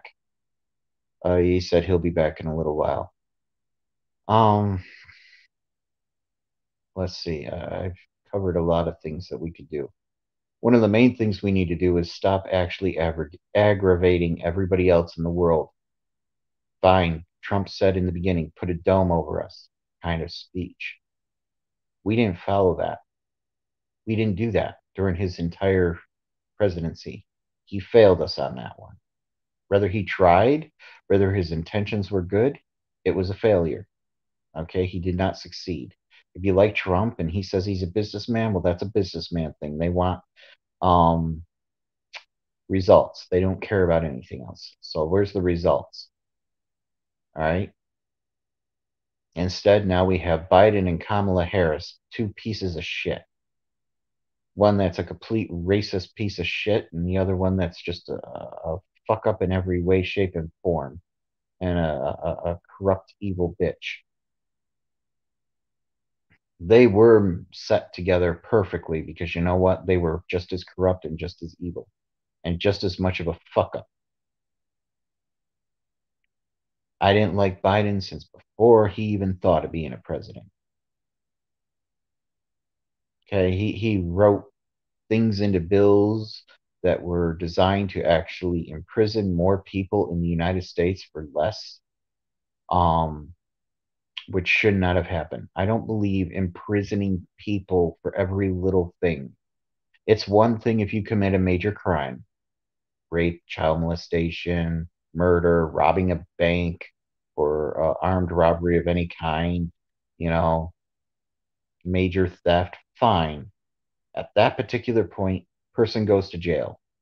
Outside of that, if they're not hurting somebody or they haven't done something really serious, let them be. Honestly, why can't we do that? Well, are you smoking a little pot? Well, you go to jail for smoking a little pot. You know, you're hurting nobody but yourself. And in that opinion, let them be. Um, why send them to jail for that? I can understand if you're peddling it to kids or out, drugs out in the public, fine. Then you go after the dealers, not the users. Another thing is we put people in jail for being poor, and that's a really horrible thing. We actually just lock people up, put them in prison for being poor, financially destitute. But yet the system actually cancels out the ability for people to actually make money, and it makes them financially destitute. Right down to the fact of when cops take money from somebody because uh, they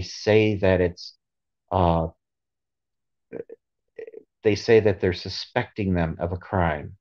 There's no crime committed, at least not proven, even if the guy did commit a crime. Prove that he committed a crime, then confiscate his property.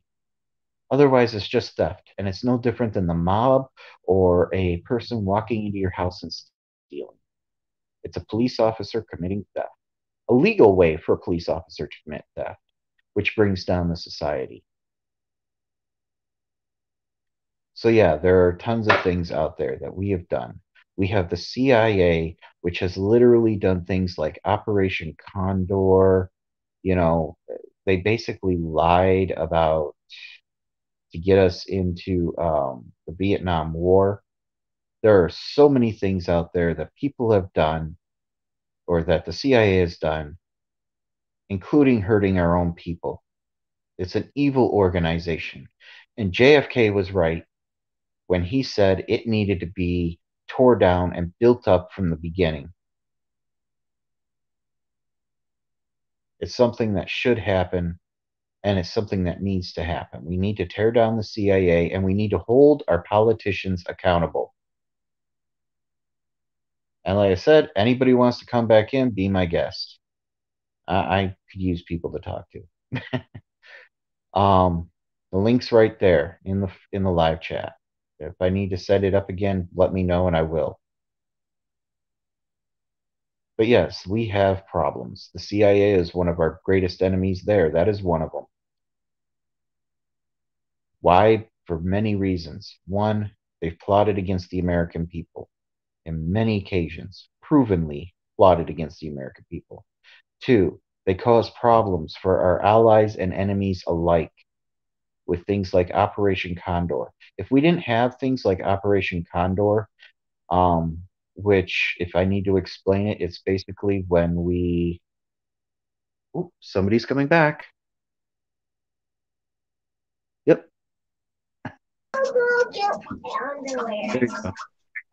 There we go. Yeah, like I was saying, if we didn't have issues like Operation Condor and the things that we've pulled in South America, we would not have people from South America coming up here. Oh, I know. Like, this is our fault. We complain that people are coming through the border, but not just because of what Biden's done recently, or what Trump did, or what Obama did, or what anybody did recently. Over the last 60-some years, all the stuff that we've pulled down there is actually part of our reason for our border problem. Yeah, it is. It's exactly what it is. That's just like after the Vietnam War. One of the guys that I worked with at the beef plant, he was a sergeant in the Vietnam War. And that's what he said, is like, as soon as we bailed out of there and all hell broke loose, all the refugees were coming here. It's like, well, we screwed that shit up, so now they're going to come looking for help. Yeah, exactly. Like I said, do you know what Operation Condor is? I mentioned it. Yeah, I do. I've looked into it. Yeah. Okay, well, we've done things like that 1,000 times over in South America and multiple countries. Oh yeah. Let's look at the shit in Haiti. I mean, Yeah, everybody was down there pretty much just taking people and screwing with their lives, and it wasn't a war zone, but we sure screwed that shit up. yeah. I think it was Brazil. They actually had a president, or I think it was Brazil. I might be wrong on the country, but one of the countries down there. We had that were not we. They had a president down there. That was a native to the area. He was like an Indian native, Yeah. and they actually arrested him, forced him out, accused him of stuff, and he went 4 years or so, and he was imprisoned. They proved him innocent, and it was literally set up so that we have people we chose in power. Now, Yeah. the things that they did that we didn't like were things like they wanted to basically stop the burning of the rainforest. The slash and burn. Great. Give us more oxygen to breathe and help us out. But if we did that, then we don't subsidize the meat industry like Tyson, for example. We subsidize them. We don't even use that meat. Those animals get slaughtered and sent to other countries through Tyson and Yeah. used in dog food and stuff. We don't really use that meat. We don't really, the meat down there is usually too bad and we don't even use it. It's just a waste. But it helps the government subsidize Tyson. Tyson likes paying the lobbyists, and the lobbyists do that. So we're destroying the rainforest for no reason down there. He wanted to put an end to that along with a bunch of other things. Um, for it's okay. For another example, we had another What a bad. company. I can't remember the name of it off the top of my head. And this is stuff that you could look up or I could look up. And we had another company, and they went down. There was a lawyer that went down there and fought for the natives because one of our companies was actually committing what I would consider terrorism on natives. They actually they actually were killing them, both in pollution and everything else, along with gunfire. So the natives actually sued the company in there. The company came up here from the pollution because they were doing some type of fracking or something. And they were actually shooting, the natives to get them off the property. Yeah, that was their Oh own yeah. property. And so they literally, the company literally said, well, this is a different country. We're not from there. We're not paying any money from the lawsuit, and you can't make it. So the lawyer, which is from New York, came up to New York, back home, for these natives and started the lawsuit here. Because he did his job and actually brought them to court, and they had a crooked they had a crooked judge in charge of this. Oh They yeah. I know basically all paid about. a judge to do that. The lawyer, for doing his job, got put on house arrest, and recently he was actually imprisoned I believe for that. literally doing his job as a lawyer Yeah, and but he was on the defending wrong the side, people. in their opinion. Yeah, but Well, that's just like. apparently we have companies that go out like fracking companies and literally shooting people like we did with the Native Americans here in the Old West, and they feel that that's okay, and our Yeah, country doesn't do anything about it. they've never changed. No. Well, that's just like with that that whole Assad deal. Mm-hmm.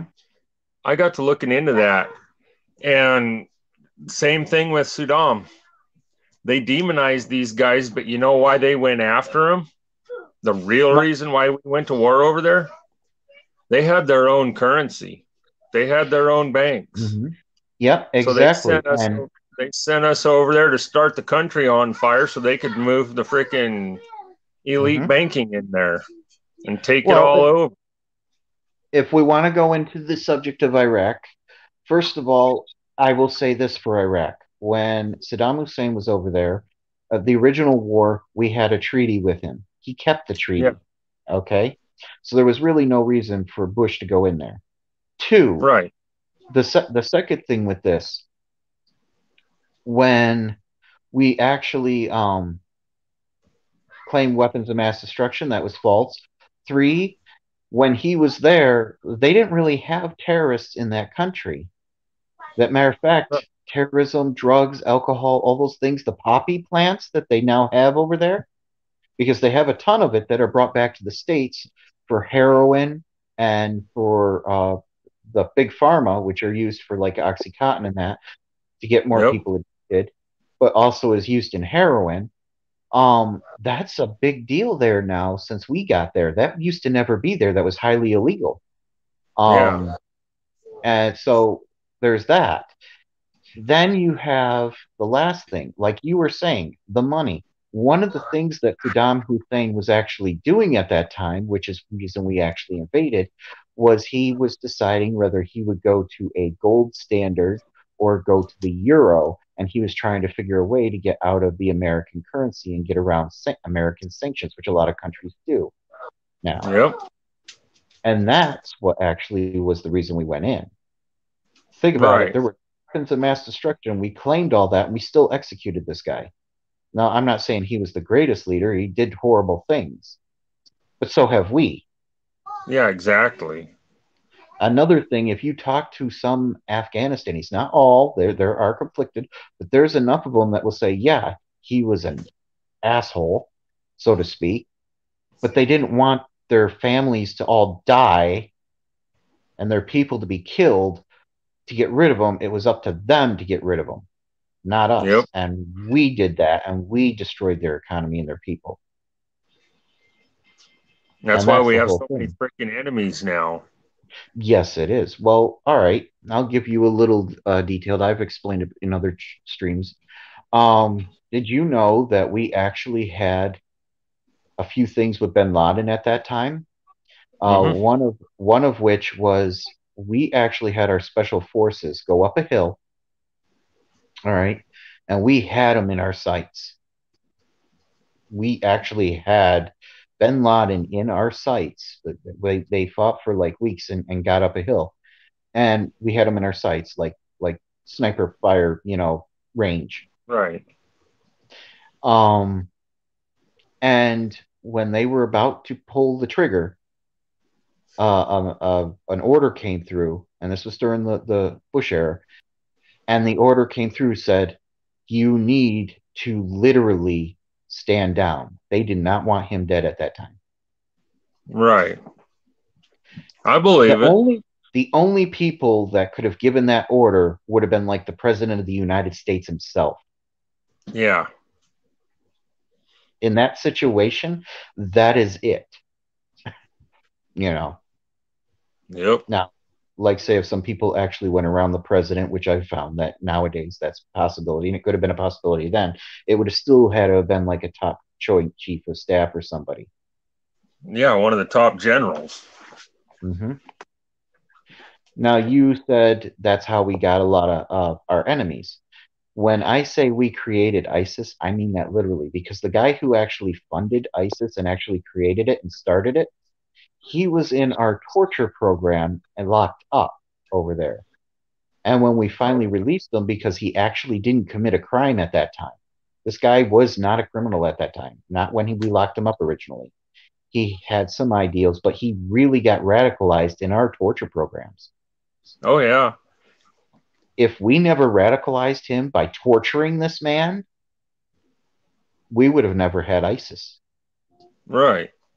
Half of the people, and I don't completely blame them, but half of the people over there that became terrorists, we actually have more terrorist programs and more terrorists over there now than we did when we first started.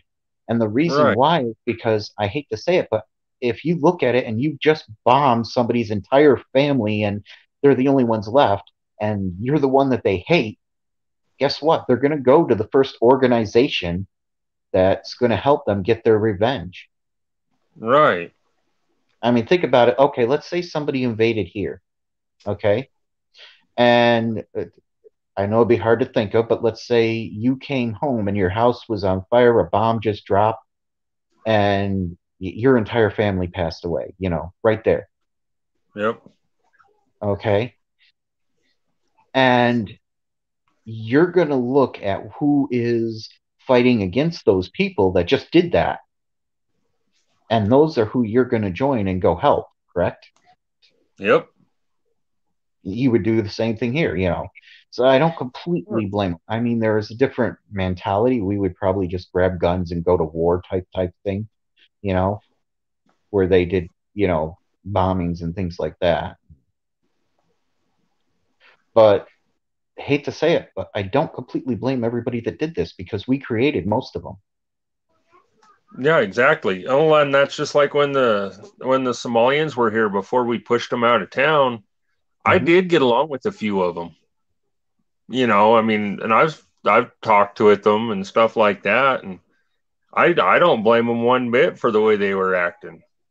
Yeah. What got them pushed out of here is the younger generation, say our age. They're like, cool, we're over here, we're doing good, we want to be part of this. Mm-hmm. And the older generation was trying to hang on to the old country values, so they were literally killing each other at work. Yeah. They're getting knife fights in the locker room and kill each other in between shifts. Well, because of that reason, because the younger ones wanted to be a part of us and the older ones didn't. Mm-hmm. And that's the whole thing we were just talking about is the exact reason why. Yeah. So, I mean, it was just... Yeah, the reason they left is because nobody would sell them land to build a mosque, but they already took over a shopping center here and turned it into one. Mm-hmm. Well, like I said, there's a lot of things and a lot of crap we do. I'm not saying that everybody's innocent, but we're pretty damn guilty. Oh, yeah. Like, one of the other things we did, like, all right, Indonesia, for example. I believe it was the 60s or 70s. I can't remember where it started, but it ended in the 80s. In Indonesia, we had literally tore out one of their governments, literally helped basically set up a coup in Indonesia. And we put in a puppet government, which was horrible to their people. They literally did horrible things. And we were okay because it was our puppets, right? Yeah. Murder, rape, drugs, the whole 9 yards in Indonesia. And it wasn't till the 80s when they finally kicked out that government.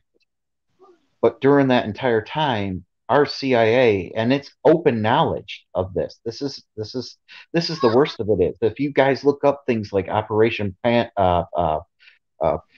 Condor and things like that, and you guys can look up this, just pretty much go to Google and type in Operation, and it'll actually show real CIA coups and things that we've actually done. That's all you really do. And it's out in the open. They're not hiding it. And we actually helped them out with death lists and killing innocent people. I believe it. And that, in my opinion, the way they were doing that over there, that corrupt regime, was not much different than what Hitler was doing, and we were helping them. And this was in the 80s. Yeah. They were literally executing mass numbers of people. Not as mass as Hitler, but there wasn't that many people there. It's an island chain.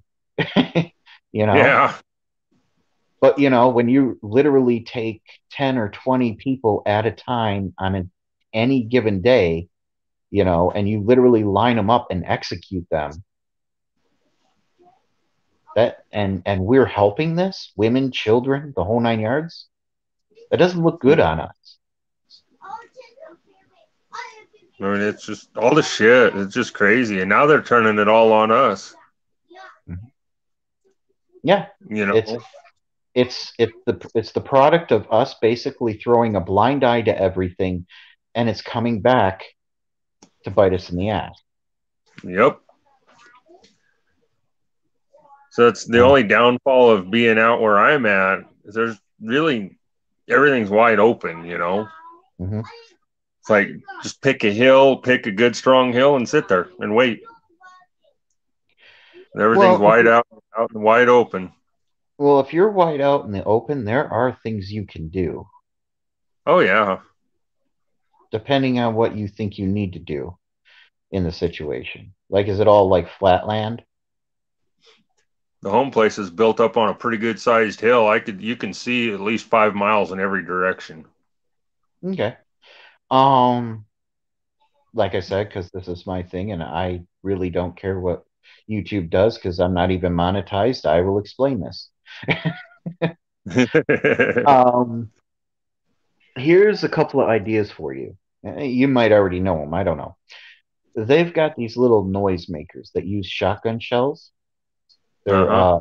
alarms, a perimeter alarm with shotgun shells. Okay, you're supposed to use blanks.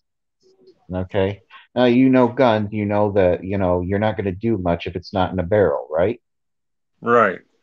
Even if the thing goes off. So here's the thing: it's out in the open, and it's done with a tripwire.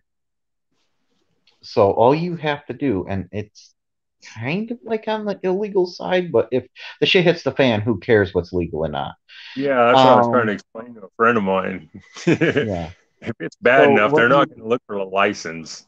yeah. So what I would suggest is go out to like your Lowe's, Home Depot, whatever, and purchase, unless you have it already, which you might have it in stock, um, and purchase like your gas piping, one thick, heavy layer gas pipe, about the size or diameter of a shotgun, maybe a little bigger. Mm-hmm. Okay.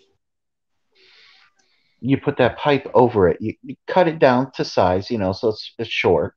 You want a big long pipe, and then it just shows everybody, but a little one just to go over the whole assembly. Set it in the assembly. When you set it up, you might drill a hole so that you can actually like take the nail, put it on a tree or something, or wherever you're gonna set this thing up. They show how to set it up. So just for an Yeah. opening in that towards the back, and then have your string. When the string's kicked or pulled, now you have basically a firearm that goes off automatically in the direction of the string. Yeah. it's it's a good defense. I would say birdshot and set up two for everyone, birdshot and probably buckshot or slugs combination. Buckshot. Actually, buckshot's more effective than a slug, Yeah, I mean a slug will take in down a my human opinion. being.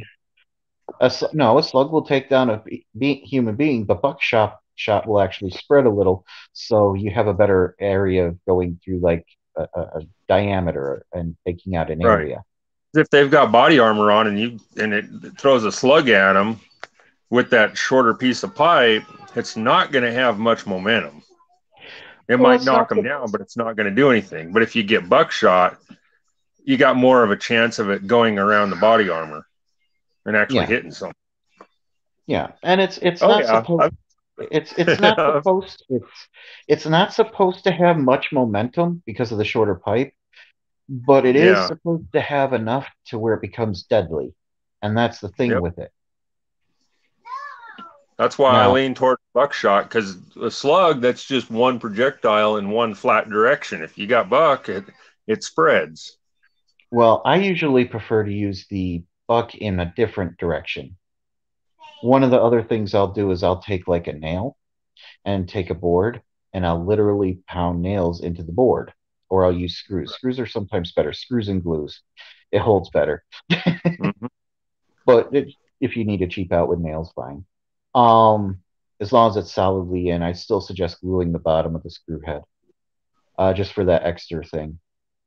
And what Right. you do is you take a spring, go over each nail, you take a small pipe, go over that, and then slide a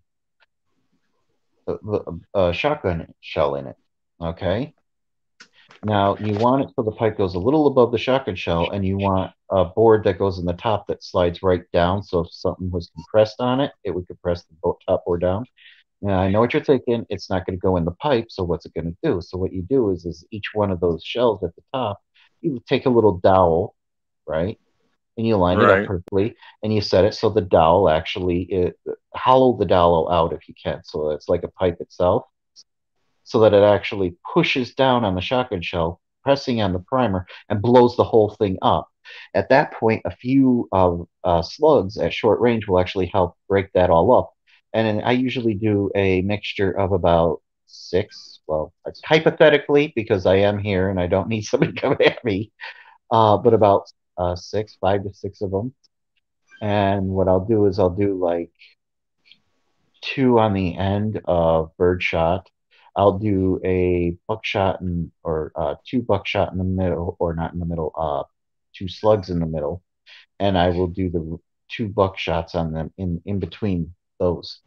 So like birdshot, birdshot, buckshot, buckshot, slug and slug right next to each other just to blow the whole thing. So somebody steps down on that, and you put it like in, like say, let's say you have a step, okay, a wooden step on your porch. And like I Right. said, this is only if it's if it's when the shit hits the fan. Yeah. All right. And you can press down on that. That's like stepping on a landmine at that point. Oh yeah. And You know, I remember back in the slug. day. I remember back in the day, you could still buy the how-to manuals from the Vietnam and the Korean Wars. Well, You know, I have some of those, but not like I yeah, wanted. Now you can't get that shit anymore. you can. You just gotta know how. Yeah. Well, I mean, you can't just walk in the freaking store and grab them now. No. But like I was saying, you could that you do this, and when it's that bad, and I'd have an alternative route, and it would be dangerous in your case because you got kids. Yeah. But I'd have an alternative route. Like I would nail off a door in a different area and kind of have that a little bit chained off, and have a different way for people to get in and out. You know, Right. find some See, way to block it off from your kids. yeah. And see, that's one thing nice about the home place is it was built kind of like a fortress because it's brick and mortar and it has steel I-beams in the walls. Mm-hmm. Oh I no, mean, it took a hell of a hit. that's a And good thing to do. I will suggest one thing if you can do it, and you might already have it in there. If you change out any of your insulation, okay, you could purchase this. Use aerogel insulation. oh yeah, You want to stop a bullet? Aerogel insulation. okay, And that stuff will stop a comet. And I'm not kidding. I don't know if you know this, but NASA, one of the people that actually used it in NASA, actually used it to catch particles going at high speeds, higher speeds than a bullet ever would, from a comet's tail. That's actually one thing they used aerogel with. They put like some no type of shit, satellite behind a comet. You can look it up. And it's if you look it up on YouTube, you'd be like how to catch a comet's tail with aerogel or something like that. But huh? NASA did that with aerogel. Now, it's extremely brittle, but they do make it for an insulation now, and it's only brittle if like you're trying to twist or break it. It's like, but if you just compressing it, and when a bullet's hitting you, it's a compression force, right? Right, So, like, say, my suggestion would be basically take a bag, like a plastic bag, like you would normally have for your insulation, get the right, aerogel, and go over it with one thing of, like, say, I'd say like fiberglass, or just one sheet, just to hold it together so it doesn't, brittle break real quick. And yeah, the right. bullet might go through the fiberglass, but it's going to compress against that aerogel, and it ain't going to go through your wall. Nice. We don't have a bullet made that can go through that wall. If it could catch a comet's tail, it could catch a bullet. Oh shit. See, that's what when Grandpa built that place, it was. Oh shit. He was in his 30s during World War II. Mm-hmm. He was born. He was no. He was younger than that. He was born in 19. He was born in the 20s. Mm-hmm. So he lived through the Depression and all that crap. Yeah. So when he built that house isn't on the original property. That one, my uncle knocked that house down. But yeah, when he built this one, this was after the Depression, the World War II. I mean, he built it in the 70s, and it's steel I-beams and brick and mortar, and Yeah. it was basically built to withstand a tornado and bombings and all kinds of shit. The whole house is a bomb shelter. Yeah. And I'm sure that it will withstand a lot. But I was saying, if you want to reinforce it even more, yeah, there's two products in this world that you will not be able to get past, and one's aerogel and the other one's graphene. All right. Both are stronger than steel. They use graphene in a lot of stuff now. Yeah, well, they should, and it's simple to make. But for whatever reason, they don't like making it commercially. If you want to make graphene, I can't remember if it's copper or brass. I can look it up. But you get a copper brass plate, you put it in a really heavy duty, like, enclosed area because you're going to blow shit up inside. Yeah. And you put on top of that, you spread over it's soybean oil. Okay. And then what you do to make the graphene with the soybean oil is you literally fill it full of oxyacetylene and you blow it up. Got plenty of that. But you have to do it in a compressed system that won't, like, fracture from the explosion. Right. So you have to build something strong enough to do that. Probably something that's like 3 inches.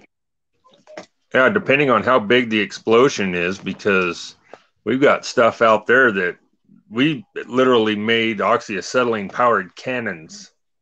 Yeah. In the shop.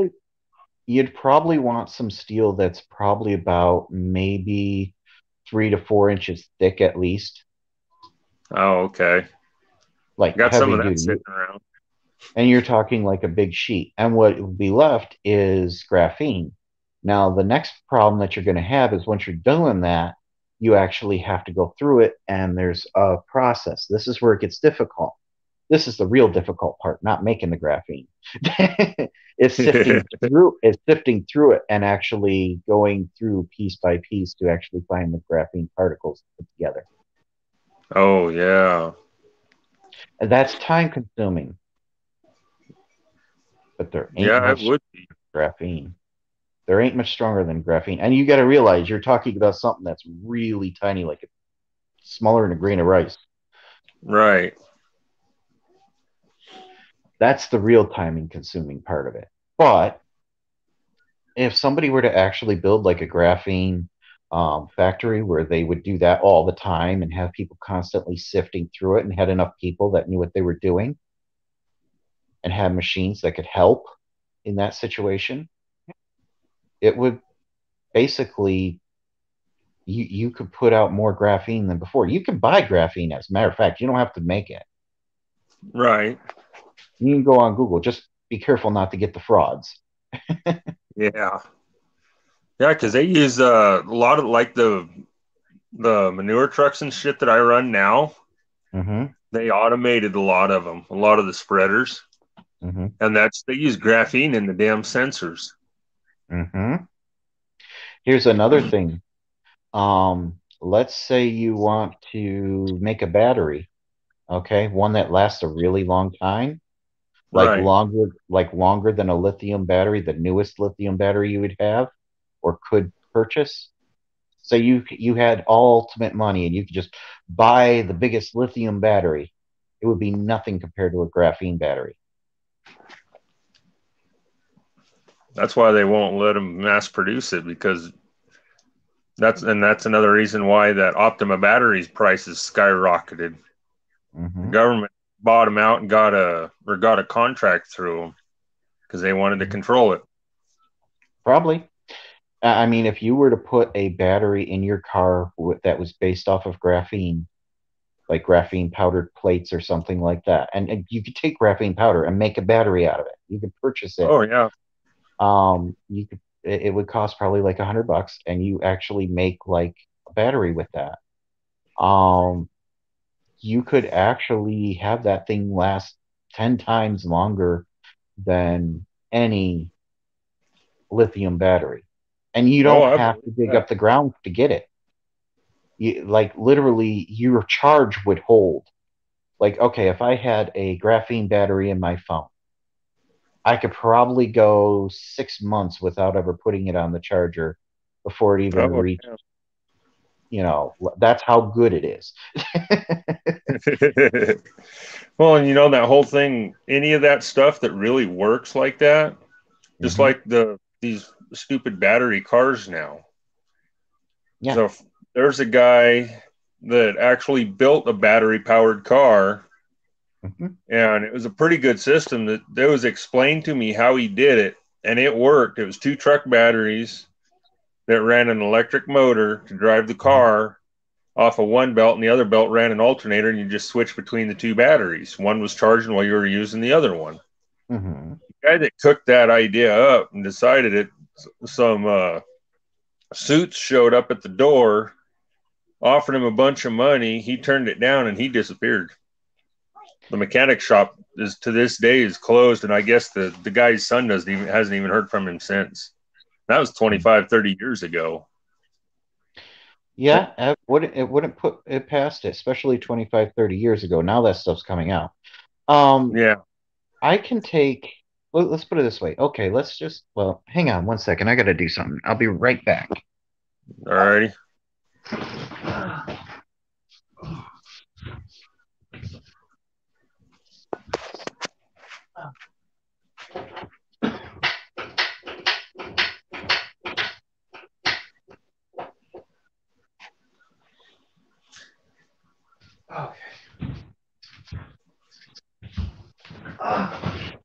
It was getting a wee bit nippy. I had to turn the heater on. Uh, Oh.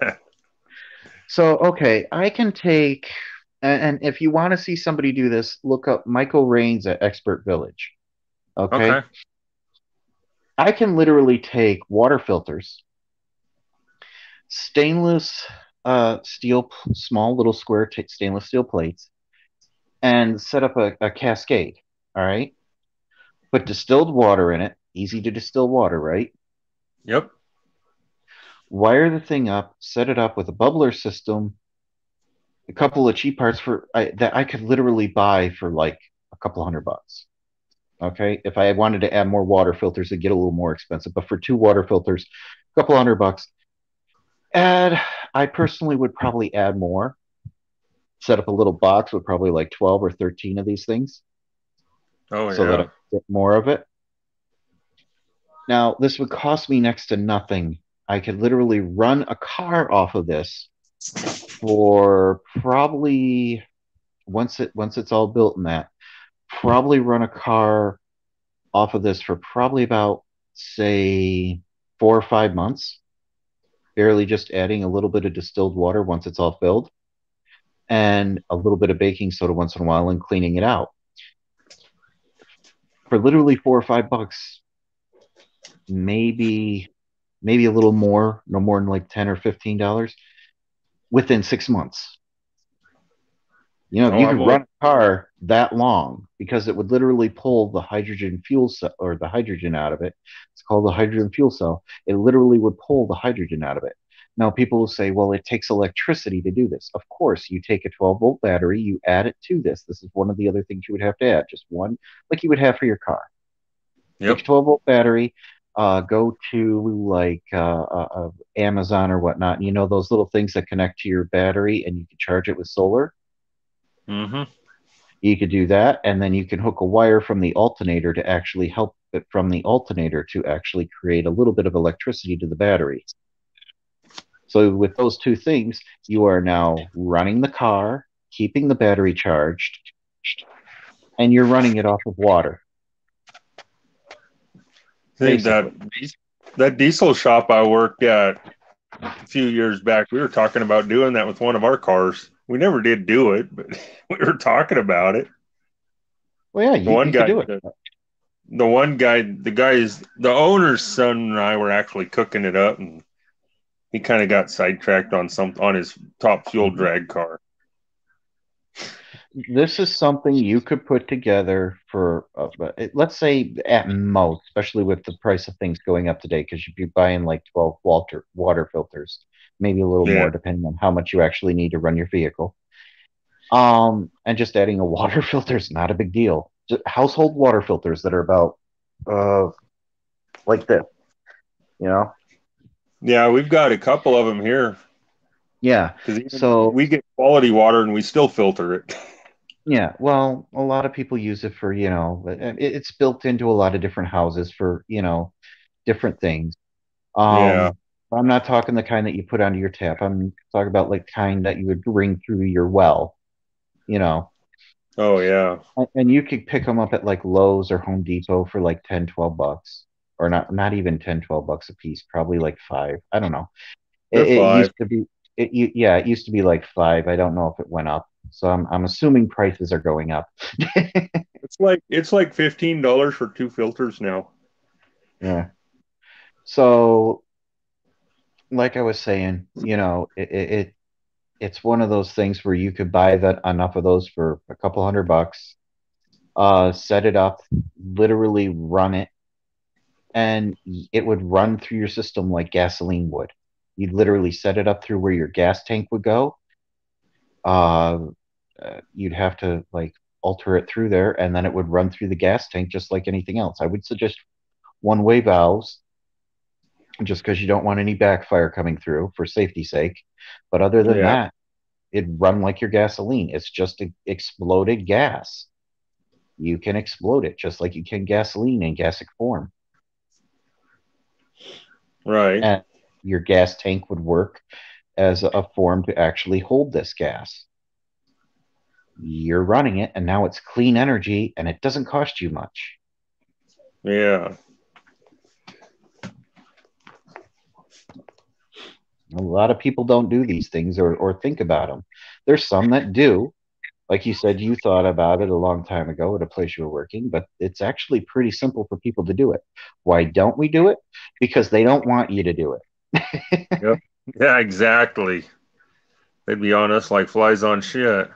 hmm Well, it's like there are people out there that have experimented and actually found that they can take, um, well, there's a couple of different ones, but the one that I liked the other day was basically cleaning up the ocean, taking the plastic and turning it, reversing it, and turning it back into, you know, fuel. Plexiglass or anything. Well, yeah, but you could literally turn it right into gasoline. Yeah. Like go Back to the Future. What the hell was that? Two, when they were throwing trash in it and converting it to energy. Yeah, well, minus the fact I wouldn't actually do that in the car, but you could set up Yeah. something and actually make your own gasoline. Yep. Look at methane. Yeah. There are people that know how to do this. I don't, and I haven't experimented with it, but I've seen it where people actually burn wood to create a flammable gas. They actually Yep. could make it out of wood. It's a wood gas of some type. I'm not too familiar with it, but I'm assuming that it has to do with creosote. Which is an oil product. Yep. Well, most everything has some form of an oil product. You and I, we have a lot of oil in our skin. We all have oil, plants Yep. all around. It's The just only how downfall much. the only downfall to creosote when you burn it is that film that it leaves Yeah. behind. Yeah. Well, like I said, I wasn't too familiar with it. It was something I wasn't. I've seen it, but I haven't really looked into it. Right. Because yeah, I know creosote's basically an oil base, and if like say you throw it in a fireplace, hmm it's a pain in the ass to get that out of the chimney. Oh yeah, no, I know, and it causes a lot of chimney fires. Yeah. Yeah. I used to be fire department. I know cleaning your chimney is a very good thing, and I grew up on a wood stove. Yep, same here. And see, a lot of things, what they're doing, there's a lot of shit that you could utilize that they're actually just using in everyday shit now. Like Yeah. when I worked at the ethanol plant, they had those centrifuges that spun and separated the solid from the liquid. They're starting to do that with cow manure now. Mm. And they're filtering it and all that crap. Yeah. Well, here's another thing. A lot of people are worried about things like gunpowder, right? Ammunition. Yep. It's actually not hard to make gunpowder. No, it ain't. The only thing I found hard about any of that is making primers. I don't know how to do that. That one throws me a little. Yeah, I'm not sure. My cousin has a reloading. I could ask him about what all's in primers, but I mean, I know that there are people that use certain things in primers, like they'll like use matches heads and stuff like that to like yeah. reload a primer. But I'm talking like making a primer from scratch like they do in the factories. Right. And it throws me because I actually don't know how that would work. And it does confuse me. I don't even know the chemical compound for that. And I don't know. It might just be something that's a really big secret that they hold more than gunpowder. It's like, yeah, we give you the chemical compound for gunpowder and all this. No, primers, we keep that a secret. Yeah. Well, if you got an old flintlock, you don't need a primer. True, but it would be nice. But then again, I can get around the whole thing if I want. That same thing that I told you about with the car. Uh-huh. Okay, going to Walmart instead of Lowe's and getting the really small water filters. You could do the same thing, place it in a device that would be working like a firearm, one small 9-volt battery on top of that just to run a similar like a spark plug. Mm-hmm. Connect it so that it actually ignites a gas and you have a firearm. See, we did that with oxyacetylene. Yeah, same thing. It's an explosive gas, just like your gunpowder. The only difference is you're compressing it. Yeah. See, we made a deal. We had a really bad gopher problem. So we made a deal that you just shove a hose in the ground and it had a valve on it. You could turn it on and off and a barbecue igniter. 10 seconds of oxyacetylene and hit that button and you don't have any more critters crawling around tearing up your hayfields anymore. Well, that's one way to do it. I kind of wish it was more humane, but it is what it is. Well, you can't get much more humane than just basically crushing them and not faster than they could even feel it. Okay, crushing them. I didn't think of it that way. I thought you were barbecuing them. No. Oh, no. It was a boom. Oh, okay. Yeah, that works. Because if it's a boom, we'd do the whole 10 seconds of gas and then shut it all off and hit the button, and it was just that quick. Instant compression. Yeah, okay. Yeah, all right. I'm for that. Not a problem. That's a little bit better. No, I'm okay with that. Yeah, we weren't torching them, we were crushing them. We had this. Wonder what happens if we wait 20 seconds instead of 10. Yeah, that was interesting. We actually cracked the ground from the explosion. From one hole to another. Well, oxyacetylene is a very nice thing. I actually, when it comes to oxyacetylene, there's one thing I want to get, and it's kind of like a brazing torch. It's not as good as oxyacetylene. Of course, you're not using the oxygen, so you're not getting it as hot, the direct oxygen. But right. I've seen it at Hans Welding Supply. It's like $200-300, but I can't get it now because money's tight in my condition, and I haven't been back to work. But what I want to get, it's a torch that it pulls the oxygen out of the atmosphere itself. So it's basically pulling the air out, kind of like you would with just a regular torch, for soldering. Okay. But it uses oxy. It's just like a welding torch with just oxy instead of the whole 9 yards. Huh. See, the only thing that the oxygen's for is to make it burn hotter. Mm-hmm. And if I look at it this way, and if it's pulling it from the atmosphere and bringing it in, which is what this device is supposed to do, I don't know if it uses the gas to suck it in through the back or whatnot. I'm not sure how it works. I haven't bought it yet, but I've been wanting to. but it sounds like a really good torch system, you know? Sounds like it. And A lot cheaper than a run. uh-huh, and that's the other thing. I had one guy suggest that to me at Hans Welding, and then I had another guy suggest just going for oxyacetylene welder, a new one, because my last one kind of got stolen from me. Oh, Ex roommate's kid basically took it and sold it on me, pissed me right off. no shit. Yeah. Well, did you hear about the whole emissions thing, talking about shit getting stolen? Yeah. Well, that was years ago when they stole it, and recently I've been wanting a new one. Yeah. But yeah, no. Like I said, just a simple little torch, and I thought it would be great for having on my boat because now I'm not carrying massive tanks, and I can even take a small, maybe 25-pounder acetylene tank and just use the acetylene tank. And when I want to fix something or braise it or whatever I'm going to do, Yeah. I have it there and ready. Well, and they have those little 2-foot tall bottle sets too. Oxyacetylene. Yeah. I want the ones that you can refuel, though. It'd probably be, well, yeah, it is about 2 feet. If you might be thinking about the same one, not the real little ones, but the one, the one that's about the size of a grill. Yeah. Tank. Yeah. Yeah, that's what one of the guys here had. He sold it because he wanted money to gamble at pool, but yeah, it's about the size of a suitcase. Little oxyacetylene torch. Yeah. Well, it's the same I thing. think they're only like $200 or $300. Yeah, $200-300.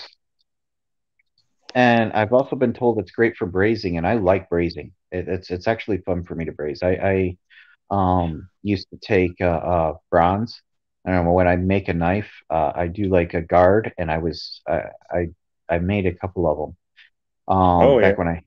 Back when I had my oxyacetylene and I was braising with it, and I actually took the bronze, and I'd take like a little piece of metal for a guard, and then I'd go over it with bronze, and then I put the guard up on the knife. Oh And it gave yeah. it that nice yellow look to it, and then I do like a wooden handle for it, and it'd be really nice. I did See, that for a couple of people. I started forging old bearing races into knives. Of course, then we hit the busy season. I had to stop working on it, but I did start making knives out of scrap metal. Yeah. I've gone through a lot of forges, a lot of different forges. I did the old stone rock forges, get a Oh blower. yeah. I started off with that kind of thing. And we went to basically where we put a pipe underneath you call it. It goes in a car. The wheel well of The a car. rim. Oh yeah. The rim. Yeah. So we took an Rim. old rim and we turned that into a forge where we came through the bottom of that and ran a blower through there. See, I have a oh shit, what size is that? It's like 22 or 24-inch baler wheel. Yeah. And I finally got over that because that was all using coal. All right. Yeah. And I finally got this idea that I saw some similar stuff to it, and I don't know if I kind of did it on my own.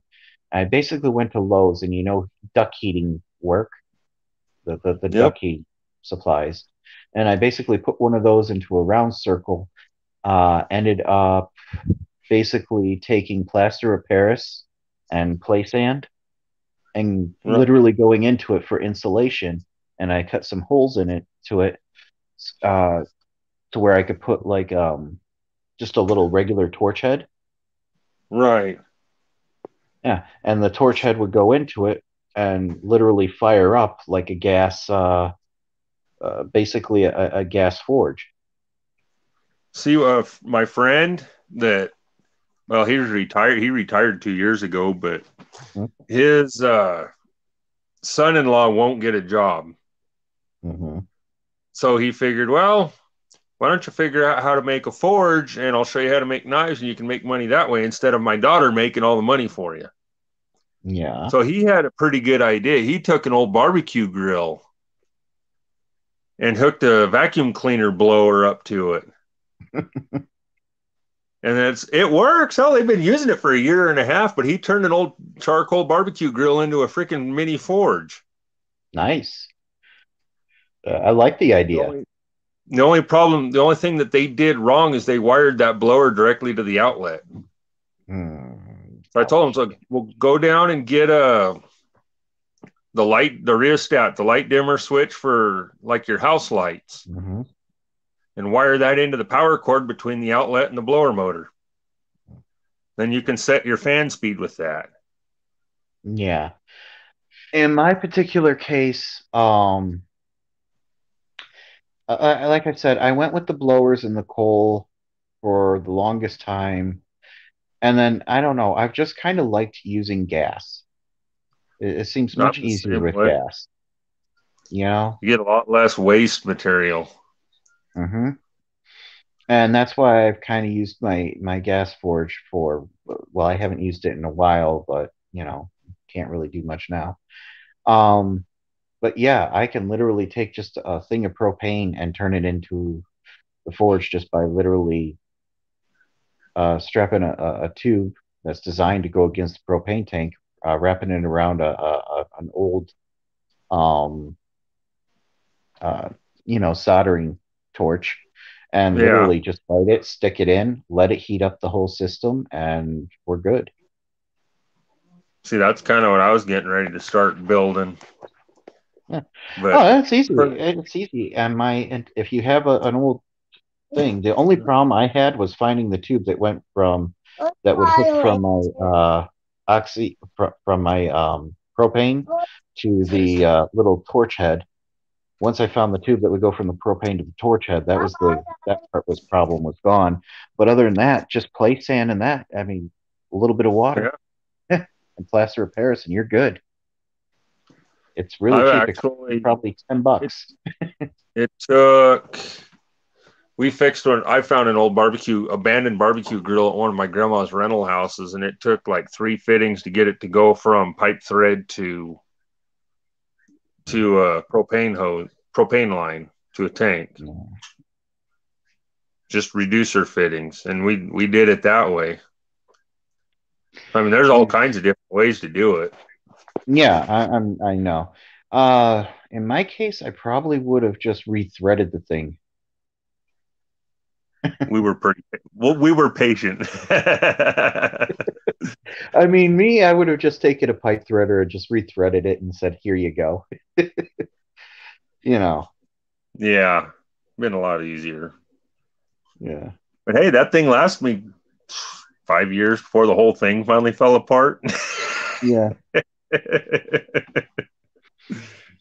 Well, that's my whole life, though. That's all I've ever done is go get junk and make something out of it.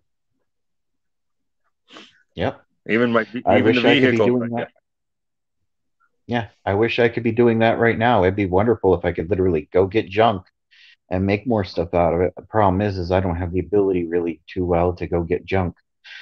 Yeah, you're pretty well limited right now. Yeah. I mean, I have all this fucking free time, and it's like, Yeah, doesn't it drive you nuts? Yeah. All this free time, and I can't do anything, and it's like, I'm starting to walk now, so it's getting a little better. Maybe by next week, I could start grabbing some junk from somewhere, or at least get to the basement and bring my tools back down, and reset up the shop down there. And if I could do that, I'm going in the basement all the time. I'll have projects going left and right. I'll do YouTube lives with me running table saws or band saws, making something. You know? Well, that's me. I want to get my porch reorganized again and straightened out so I can get my workbench cleaned off so I can start working on CBs again. Yeah. Well, I look at it this way. I have all winter, and until I actually go back to work, then I have all this free time. I'd like to be able to put some of it to use. Yeah. You know? Exactly. And then spring comes around, I'm not going to worry too much, and I'll just put everything in the boat and leave. Yeah. See, that's my problem is time right now, because I got so much shit going on at work. I can't even get out to my mom's to put the relay in the tractor so the air conditioner pump runs. You know? That went out in the spring. That seems to always be the problem. Hey, we got a new person.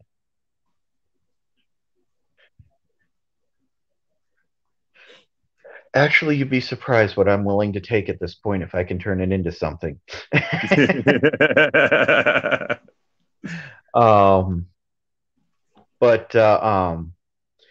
like I was saying, it's kind of sucks because it usually when I am and it seems to be the way it goes. Usually, when you actually have the ability to do stuff, that's when you don't have time. Yeah, I like to have exactly. the ability, the ability, the money, and the time would be nice if I could have them all together. Yeah, I'd no never get kidding. them all together. I'd have my blue pickup done if I could do that. Yeah, exactly. Because that's going to be a pull the engine out and tear the whole top end apart and start over kind of thing.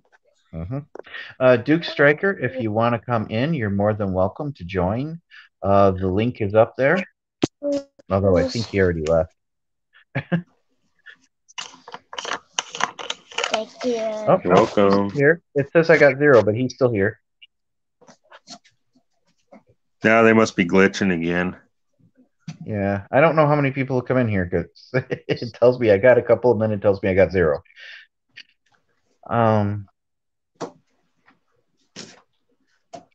Hey, you know what? You say old dryers, I say new motors that I can refurbish. Careful, buddy. That I can say one thing. I got a lot of copper out back. Yeah, I don't really have much use for a PC, but the things like the dryers and that, yeah, that's pure metal, aluminum, worth it for me. Here, let me help you. Just that way. Okay, go to bed. But yeah, anybody want to come up, be my guest? I'm actually going to try to go through YouTube on my computer. Let's see what's going on. Making a report to Commodore. Let's see what's going on here.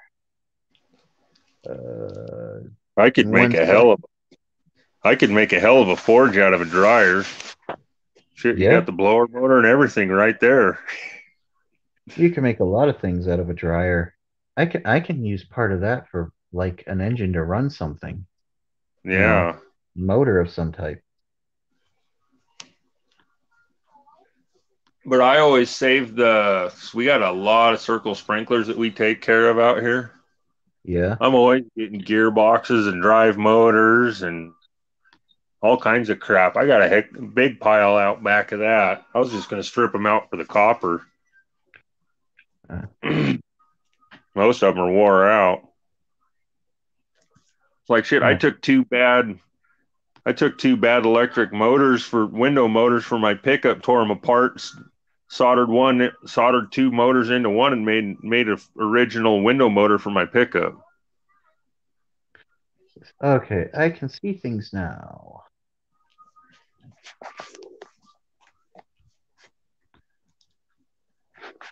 Okay.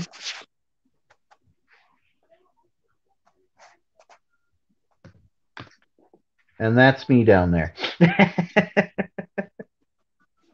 Yeah, see, I send the comment. It's a lag thing, I think. Oh, there we go. Now it comes up because I just put hi down there. See, it hasn't popped up on my end yet. Yeah, now I got one person watching finally. I think there's like lag with this, which is what I wanted to come in and see. It says I got one person in chat, and which is me. But there's Duke. Duke's in here too.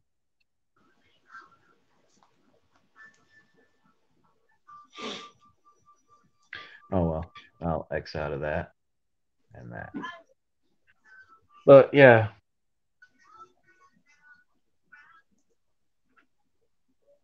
Yeah, everything we've built out of junk. Everything. Yeah. Yeah, there's a lot of things you can make out of junk. I like taking raw materials. I don't really need to use other people's parts for most things, but I do like taking raw materials. Duke just commented, said that he was thinking about getting a new electric lawnmower.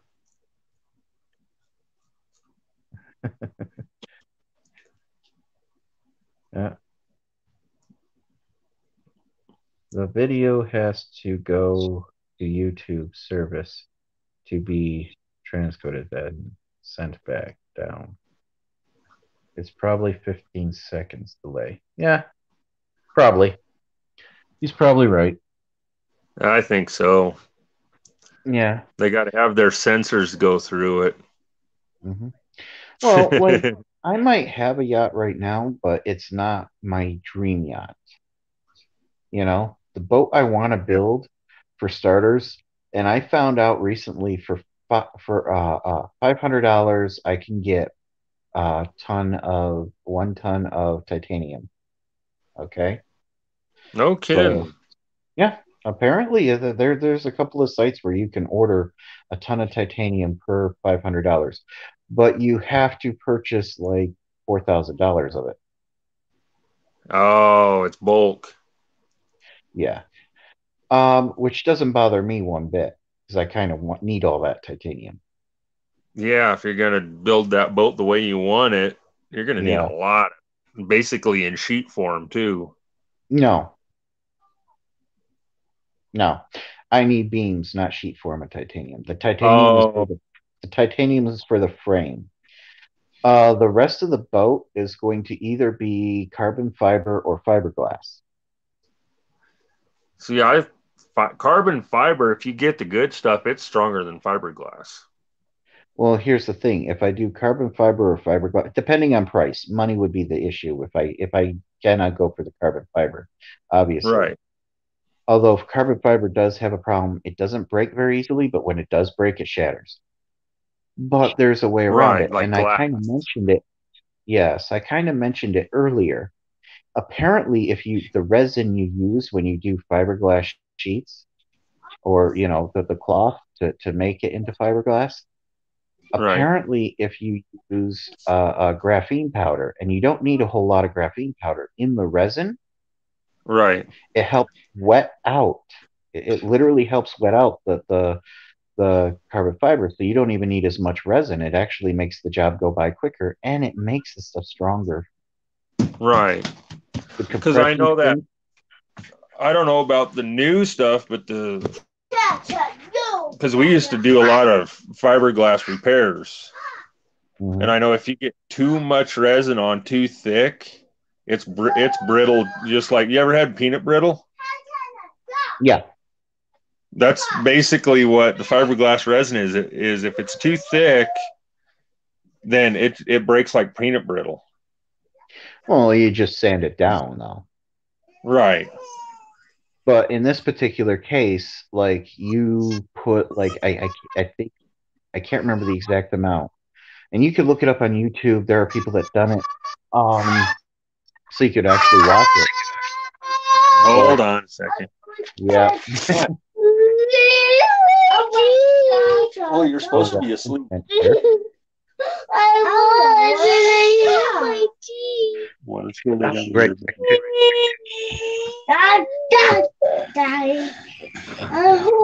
I'll be right back. Yeah.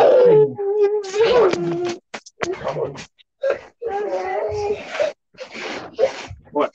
Hit your bed.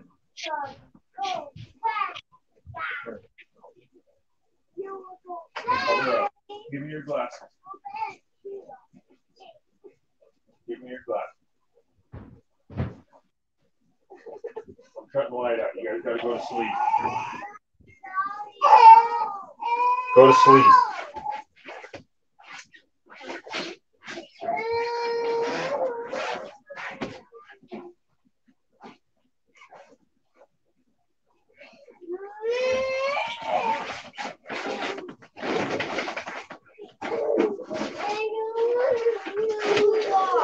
You got school. Go to sleep.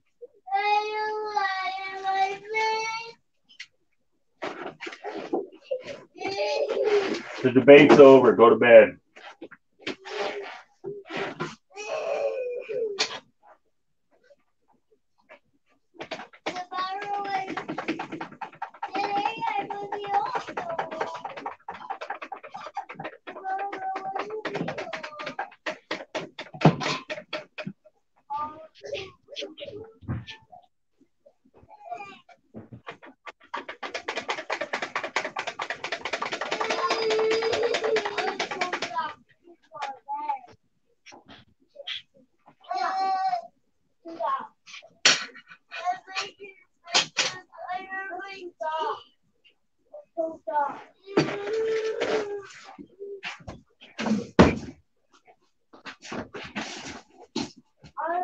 No. Move. You can wait.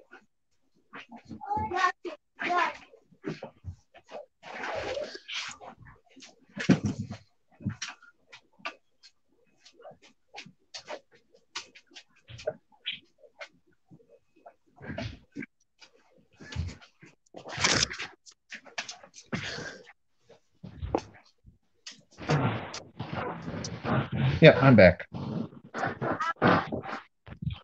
I just figured I'd take the chance to grab a sandwich. Yeah, just as well, since they decided to be loud and whatever the hell, she hit her face on something. They're supposed to be asleep. Yeah. Well, I guess that's what happens with little ones. I miss having kids that young.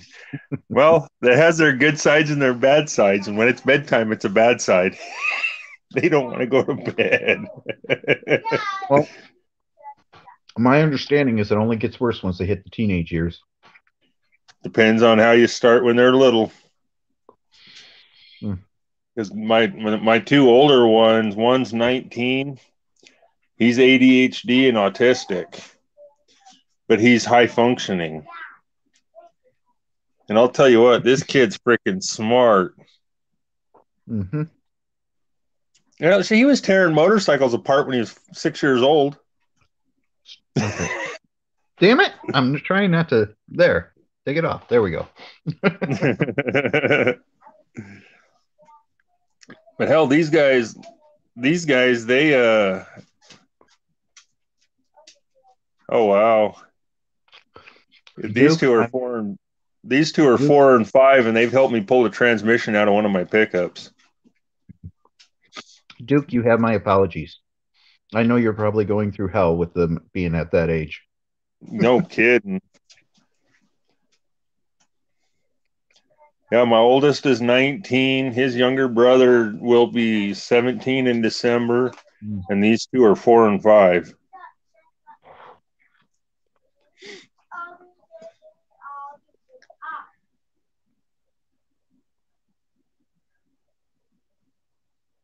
Yeah, they do make some interesting decisions when they're like that. Mm-hmm. The biggest problem I had with mine, this is right about the time they first started him on the first medications. Mm-hmm. And I'd get up at 4 a.m, go to work at the beef plant. This kid would already be awake. He'd either be into something in the kitchen, which was either peanut butter. One time he had a whole pound of flour all over the kitchen, himself and the dog. But the biggest problem I had was he'd get out of the house and he'd start walking down the street. Just completely, I don't know what the hell he was thinking. Well, I just realized something. This is the longest stream I've had on. Yeah. Almost 3 hours? Almost 3 hours, yeah. Well, it makes a difference when we're not fighting the lag time. Yeah, or when somebody's actually up here talking with me.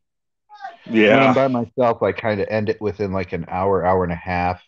If nobody's even in the chat, I usually won't bring it on more than a half hour. But it's like, okay, somebody's either got to be here listening to me, talking to me, or something. Yep.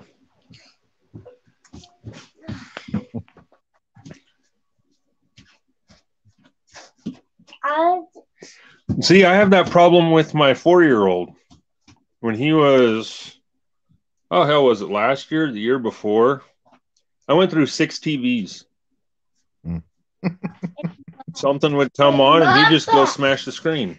What the hell are you doing? There goes another $500 TV.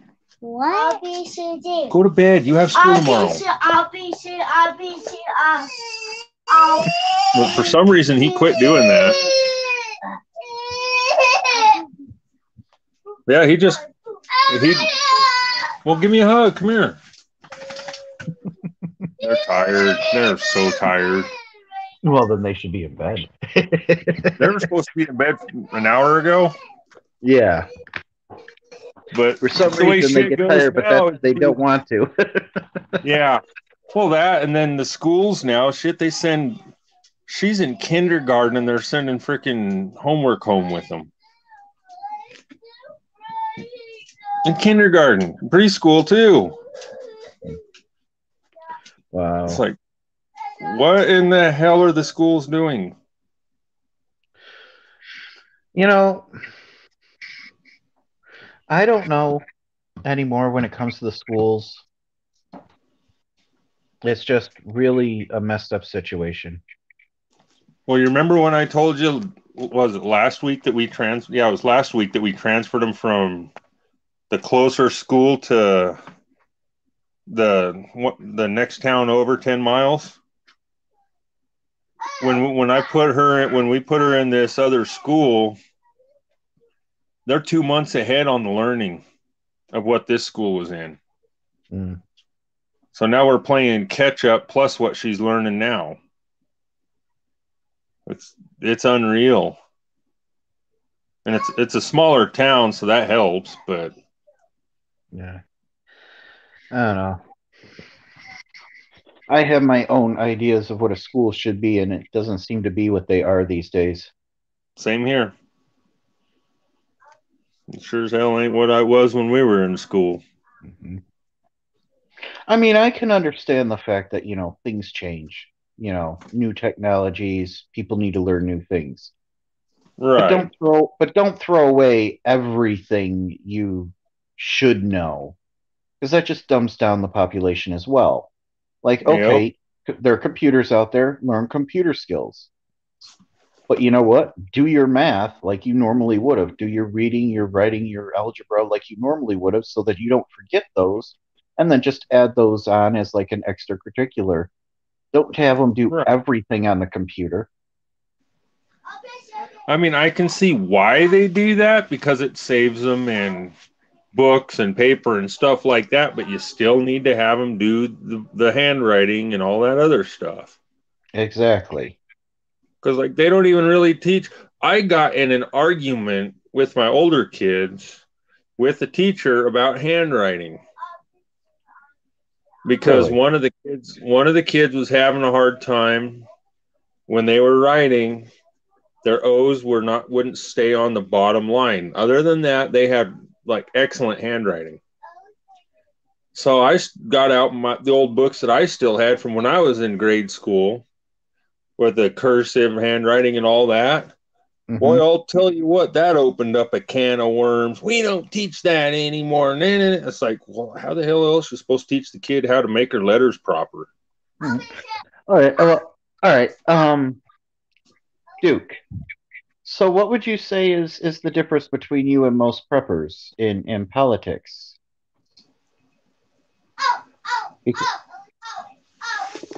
I mean, there are people that pick on the nitty gritty, but I know a lot of people actually, they don't like to admit it, but everybody just pretty much wants the same basic things.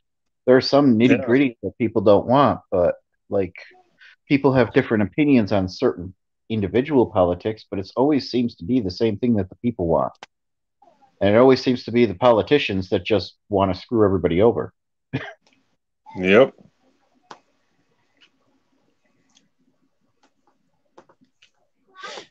If your political views are different, you're more than welcome to come up here, share it. I'm okay with people having different opinions, just as long as we all can agree to disagree if we aren't willing to agree. I'm perfectly okay with that. Well, that's like my opinion is they need to stay the hell out of the schools. Yeah. To a degree, yeah. Well, I mean, like the shit now. I mean, they're not even really letting the parents have a say-so on how their own kid is taught. Oh, no, I completely agree. It should be more between the schools and the parents. Yeah. I mean, there should be, actually, in some cases, they should be harder on the school boards. Like there's like always seems to be like a separation. Right. Okay. Well, all right. Well, you could be a Democrat. That's fine. And I have no problem with people that have liberal ideals, true liberal ideals. Yeah. But if you look at like me, in my case, I believe when it comes to our actual politicians, you know, it's like, I believe both Democrats and Republicans when it comes to our politicians, they like to say that they're two separate sides, but they only have small issues that they're separate on, like abortion. Most of the things they actually agree on, they just don't like us to see it. If you actually look at it like, okay, they disagreed, even with Trump in office, they disagreed on this, on that. They went back and forth. And I'm not a fan of Trump. I actually hate Trump for personal reasons. Okay? I'll say this General Soleimani was my friend. I love the man. And they fucking killed him for no reason. And that man was a hero. And I don't care what the reports say. So I hated Trump for that. Okay? But I also hate Biden as well. Because I know that Biden is literally nothing but a Nazi. And I mean that in a literal because he does support Nazi beliefs. Yep. So it's literally just two sides of the same coin. And when they do vote, it's usually to take away our rights or to, when they vote together, or it's to literally bring us into some type of war and kill people.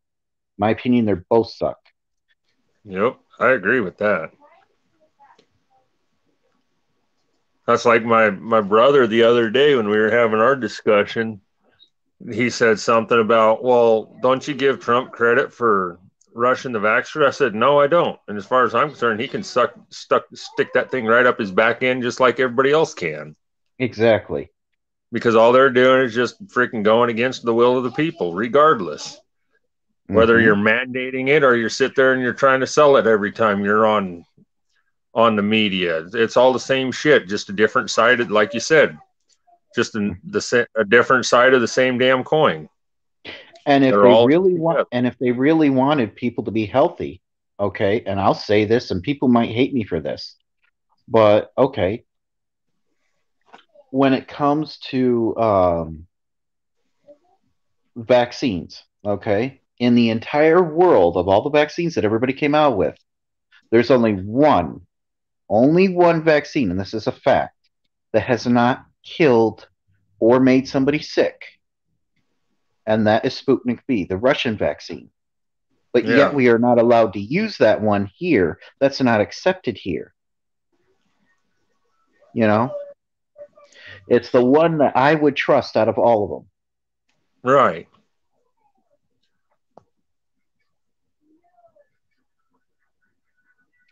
Another thing about the vaccines, and I will state this, all right, unless you go to the Sputnik vaccine, all right, because that's the only one that actually proves to do more than the rest. And it's actually been proven for this, all right.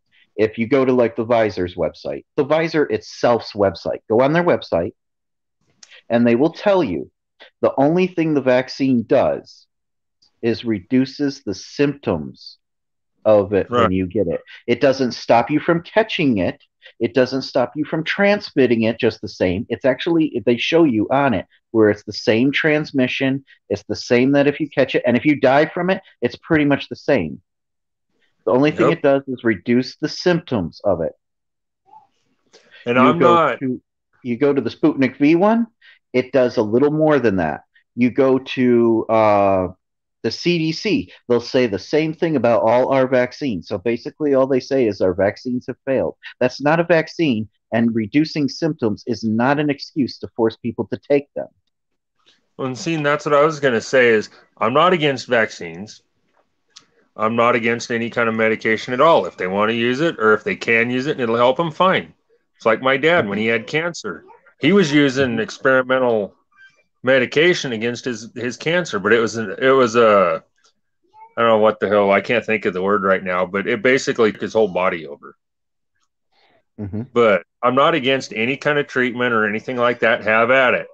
but don't force it on me. Just like everything else. I don't care what you do on your time. I don't care, just don't force it on me.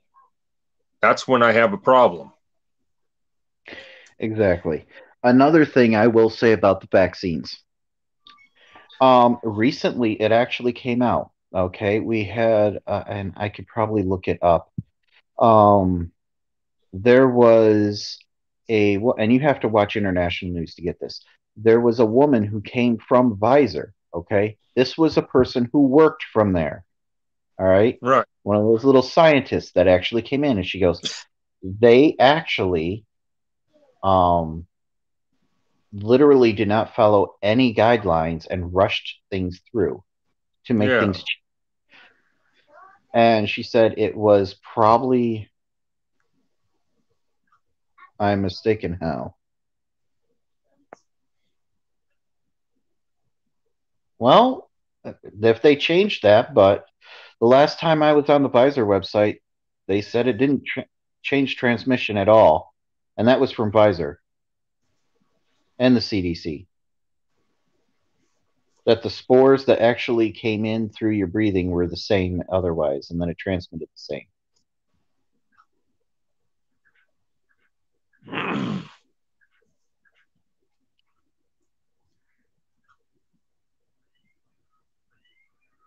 Oh no, like I literally went to Pfizer's website when I looked it up.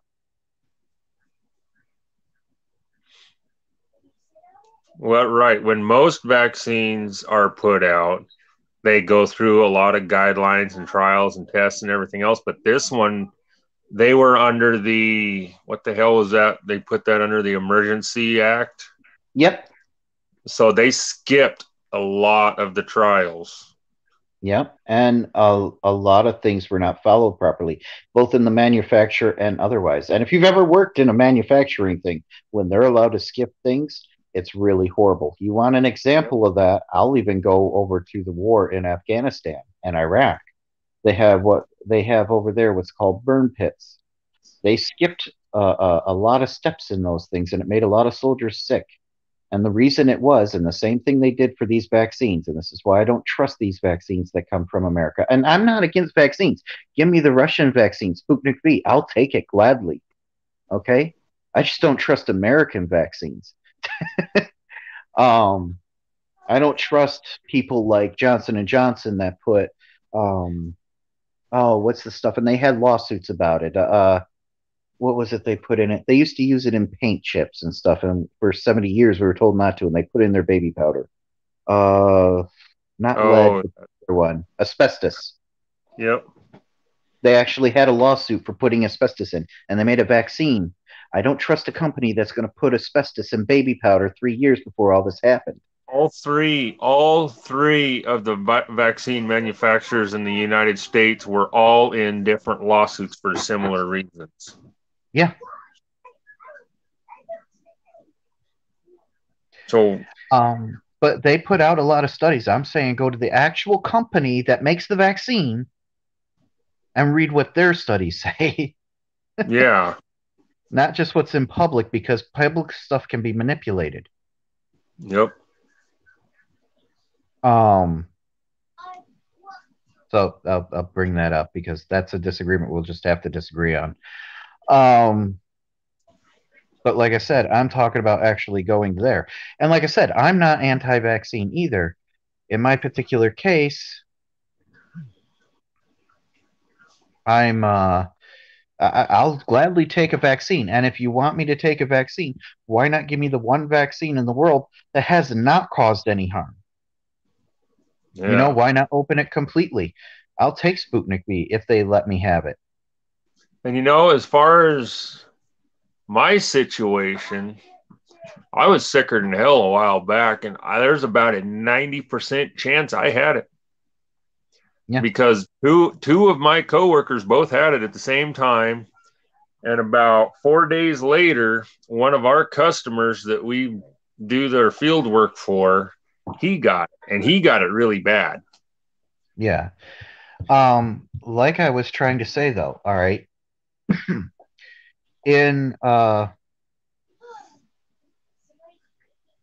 Look it up, you'll find it. It'll be hard for you to find through Google or any of the American stuff, but why trust that? Um, but yes, there are international studies through OPEC and everything else that will explain that. And like I said, it's the only one out of all the vaccines I actually would trust. Um, so if they really want me to take one, all they have to do is say, "Here, we'll accept the Russian vaccine, and here, this is how you get it, and here you go," and I would take it gladly. I'm not anti-vax. Oh, but like I was trying to say, when Sputnik V, when it's Sputnik, it's spelt with a U though, instead of an O. Um, when it comes to the thing is when, if you remember when they did this, they basically gave them plausible deniability. All hands were off on the vaccines. They did that with a company that was supposed to get rid of our waste in Afghanistan during the wars and stuff. And literally right next to where soldiers slept, to save money, they did basically dug a hole and did open air burn pits where all the chemicals, all the waste, all the military products were all just burnt in these damn open air burn pits. And why do we have a lot of people from Afghanistan and Iraq doing that? Because the company was given plausible deniability, basically free reign from the United States government to where they couldn't get in trouble so that they could save money. That's what all this was about on that one. In this particular case, you have lobbyists that are paying off from companies like Pfizer and all that are paying off our politicians so that they can take Americans' taxpayer money and give that to Pfizer to basically turn around and sell the product. Now, it might be not sold, it might be free for some Americans, but it's not free for everybody. So they actually are selling these shots, and we're paying for it. And all it is a rushed out product that doesn't really work.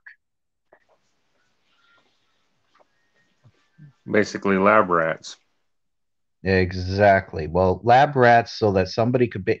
Basically, it's like giving someone, let's say you have the flu and they might give you a little bit of cough syrup, but with that little bit of cough syrup, they're also giving you a placebo, a sugar pill. Yep. Same idea.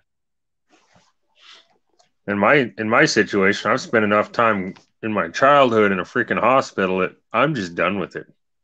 Yeah. If I'm going to catch something out in the open air and die from it, then I'm going to die from it. I'm not going to sit there and be a lab rat anymore. I'm not going to have them testing shit on me and doing surgeries on me anymore. I'm done with it. One place, if you want, you can look it up. Kim Iverson has done some things on the vaccine and how they actually spread and the comparisons that she's done. They're pretty legit. She even used, because they use Pfizer, she did a comparison to Israel recently and the multiple extra shots they do. I've actually shared that with people sometimes. And I can always look it up, or you guys can look it up yourself with Kim Iverson. Look up her old stuff. You're more likely to find some of her stuff if you go off of YouTube, because YouTube doesn't like her talking about the vaccine, just like they don't like us talking about the vaccine. Yep.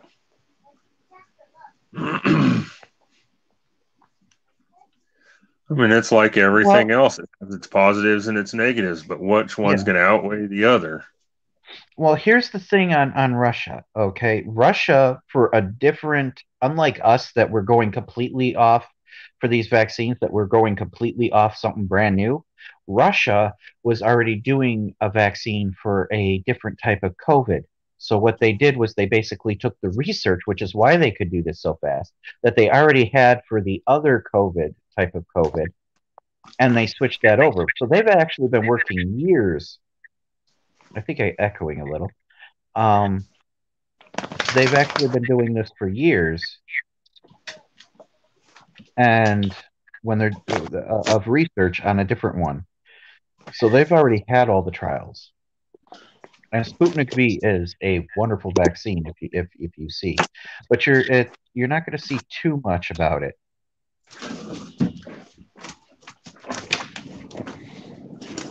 But they actually worked on it for years in advance because, like I said, they just took what was from one COVID and used their research for that to go on to this. So they didn't really cut that many corners.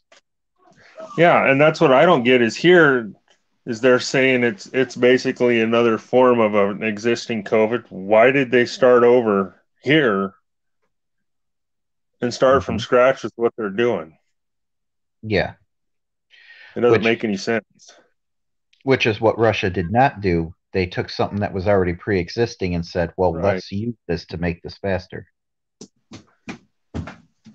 Another thing, if you want to get into this whole coronavirus thing, okay, a lot of people say it's the Chinese virus. It's not the Chinese virus. It's NIH. I've said it 1,000 times. It's the National Institute of Health is virus. And I said this right from the beginning when all this started. I'm very familiar with NIH. I know when it was created, and I know by who. And I'll even give out the name again. Dr. Paul Lee at the NIH Institute. They moved him since then, but in 1990 he was there. Has mood. It makes us sleep.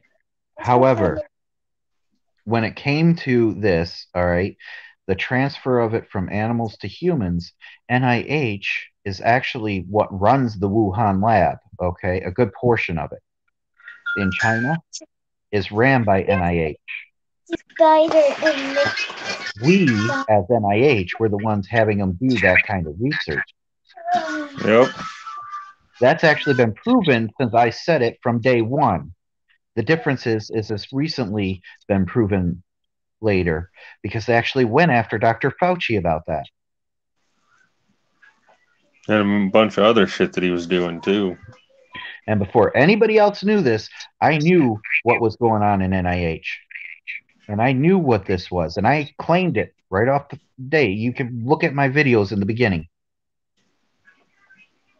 You go through enough of them, you'll find a few that actually say that it was NIH. Everybody else was saying China when Trump was around. And I said, no, this is NIH. This is an American virus. And then stuff started trickling out. And the one thing I've given till this day is I've given the guy who actually put this thing together. Although he didn't put it together that easily. He did it for other reasons. But Paul wasn't trying to spread a virus around. It's just how they decided to use it. Which is Dr. Paul Lee. I'll even tell you what his favorite D&D character is if you want. I knew the guy that well.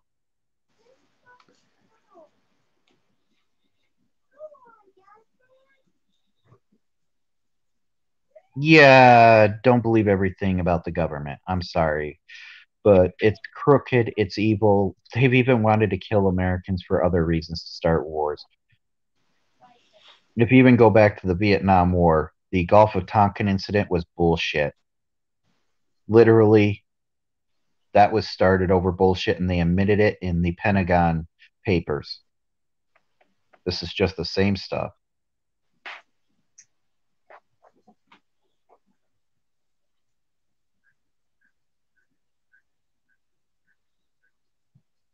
I'm not surprised.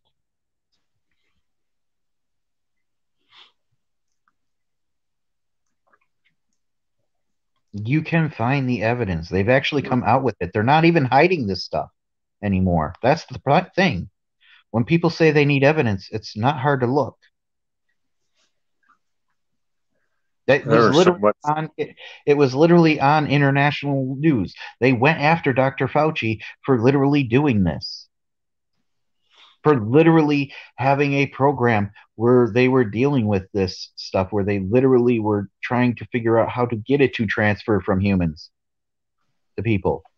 And the thing of it is if you want to believe news, go to international news, because you know what? They might lie about their own country because they're biased to that.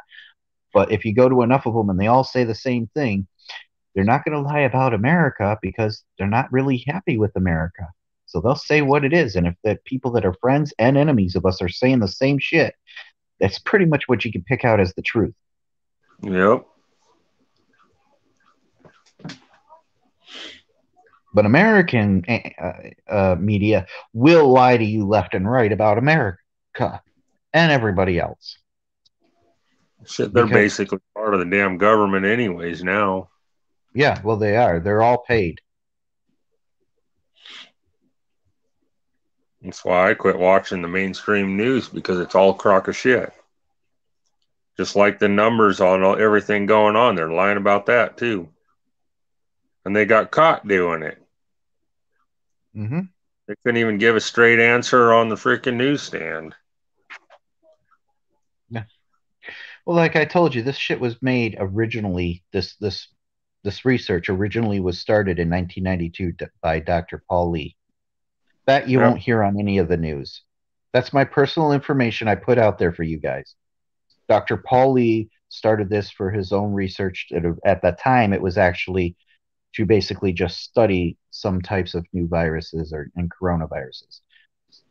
I remember this very, very well.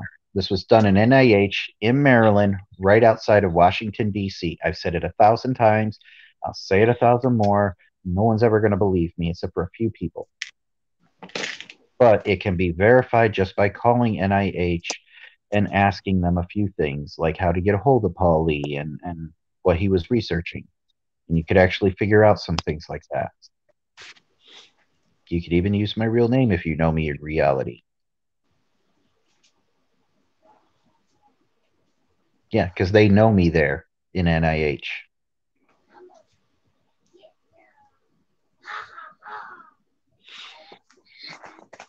That's the biggest thing with it. Either way, I've been on here for 3 hours and 11 minutes. This was actually a good night. Yeah. Huh? This was actually a good night. Topic went off on a couple of things here and there. We'll have to try that. What we were going to talk about Sunday night, one of these nights, since I was tied up. Remind me, there were a few times. What was the topic? Law enforcement overstepping their boundaries.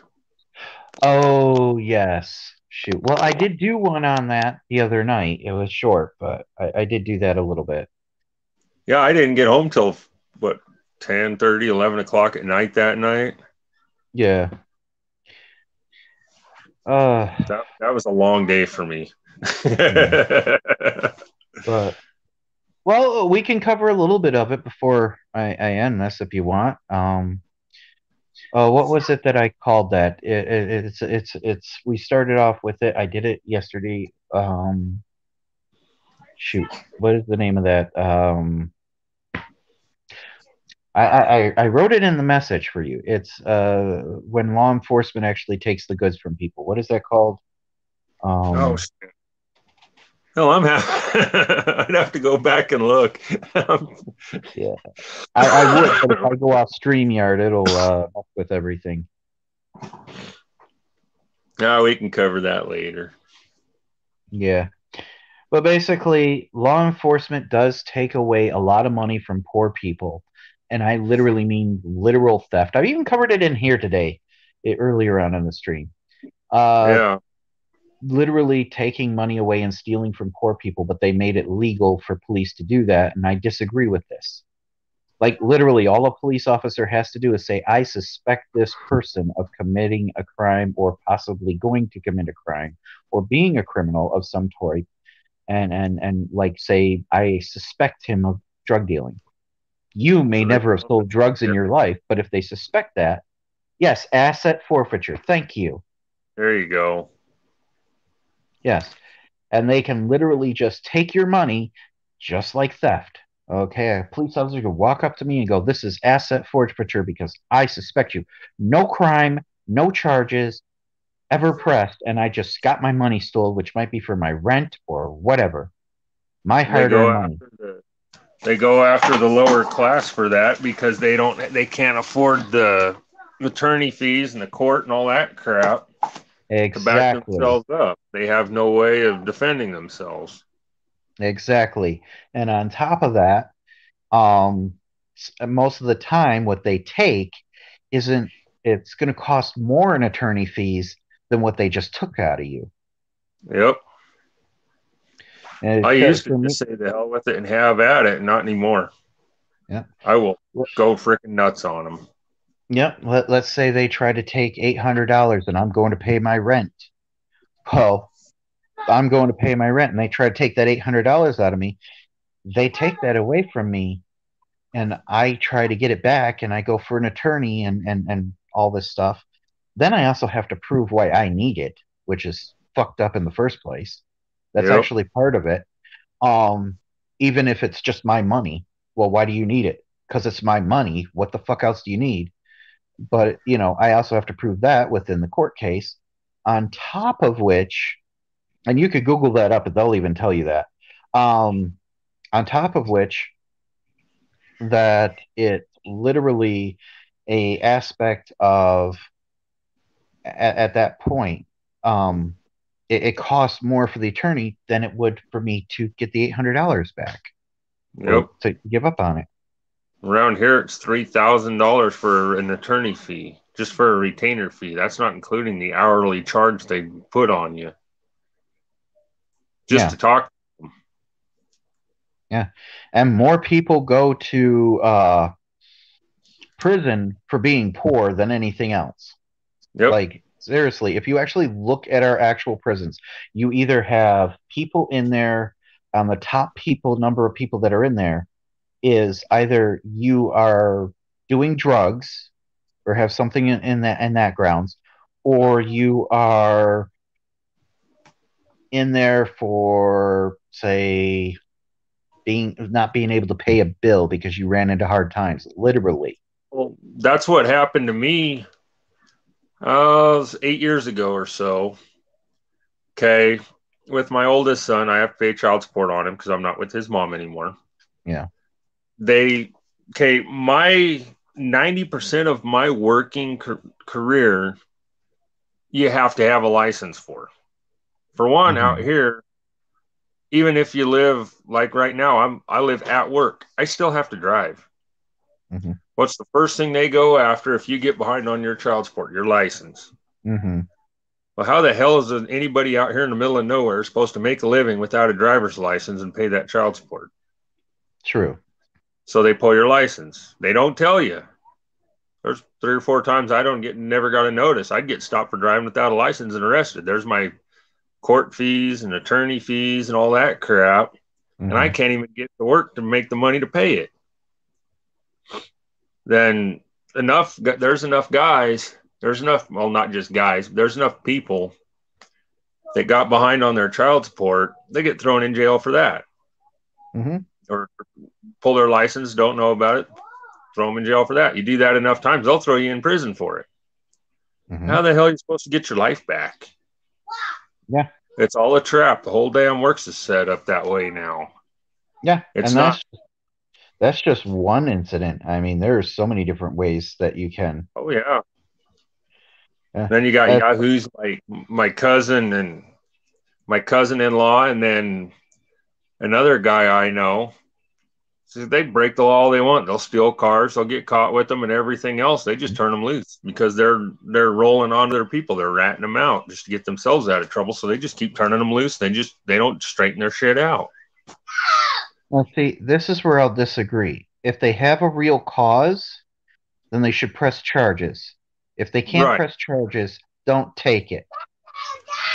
Asset forfeiture should only be if you have charges pressed against you. Otherwise, there's no crime. Get the fuck away from me, Right. Well, and then there's another thing that's happened to me personally for them to get around all that.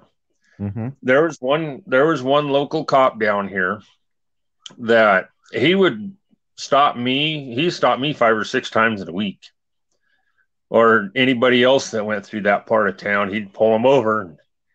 Well, I want to search your pickup. I say, on what grounds?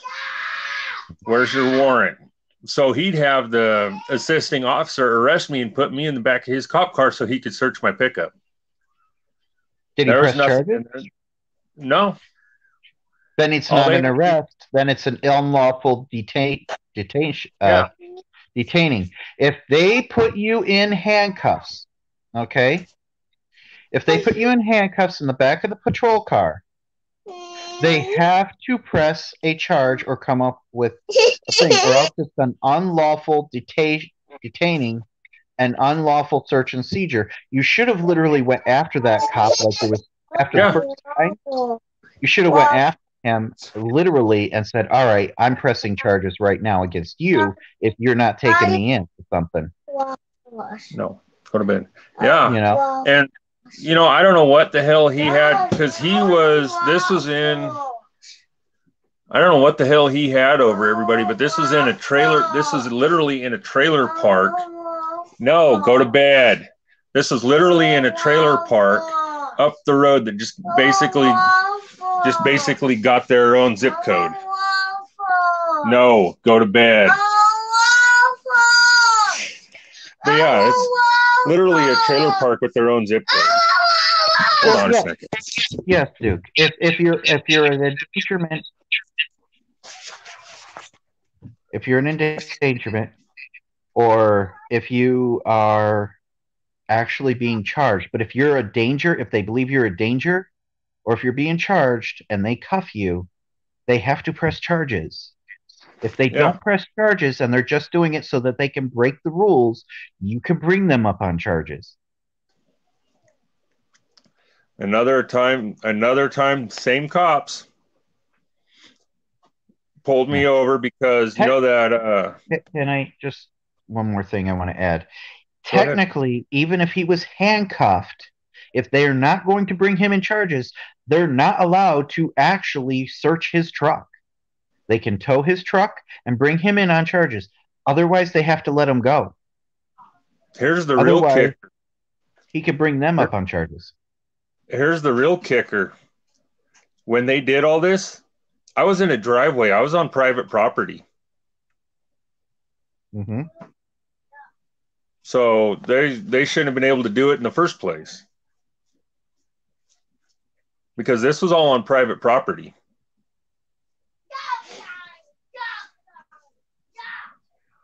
So I was not a threat. I was not carrying anything. I was in a beat up old farm truck. But he had a hard on for my girlfriend at the time. That was his whole purpose. Well, regardless of the situation, if a motherfucker starts that with me, I don't care if he's a cop or not, he's going down permanently. Yep. The moment a cop starts that shit with me, I'm either going to bring up charges on him, and if that shit don't work, the next time he comes around, I will put him down permanently in a grave, and they can find the body later. I was only 19, 20. I didn't know what the hell I was doing then, but I give him credit to that part of it, because that's when I started looking into laws and shit. That's when I started giving a damn. Mm-hmm.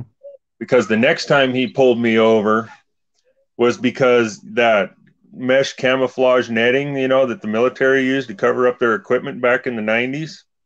Mm-hmm. I had some of that draped over my headache rack over the back window, and he pulled me over because he couldn't see in my back window. Which all I had to do is unhook it and drop it.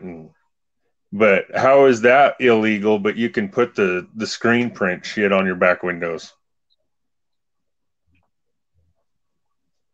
Yep, come back anytime, Duke. Like I said, I respect anybody having a different opinion. I may disagree with you, but I respect it. Yeah, same here. Come back anytime. But like I was saying, no, I completely agree on that. You got kind of screwed over, and the fact that he did that with a 19-year-old. They also like to pick poor people and young people. That's what they do. Yep. I hate to say it. Cops don't fuck with me. The reason they fuck with me is because I will make more of a hassle than I'm worth. A cop knows if he walks into this house and he starts pulling shit, like what you were talking to, a cop can be shot. And he knows I have no problem hiding the body. Yeah, well, they started figuring it. When I started figuring them out and they started figuring out what I knew, they started leaving me alone. Yeah, because they don't want to have that hassle. It's going to be a big problem. Anyway. Because there's 3 of them in the big city, and then that one in that trailer park. Mm-hmm. And they all started leaving me alone finally. Yeah. I mean, for fuck's sake, I'd get pulled over in my old 60s and 70s pickups for no seatbelt when the sumbitch didn't have a seatbelt. Yeah. Well, all right. I'm going to say this. It's been about 3.5 hours now. Everybody's gone, and I Yeah. know dangerous this thing's going to go, and I got stuff I got to take care of. So nice but I'm talking to gonna you. go try. I'm grateful that you came up here, and it looks like you I'm got glad I other got problems to to work. deal with. Daddy, Yep, it's time to put these two to bed. They got school tomorrow. can I, All right. So I'll let you go. I'm going to end the chat. Sail and Prepper signing out. You guys have a good one. Have a good night. can I wear this to bed?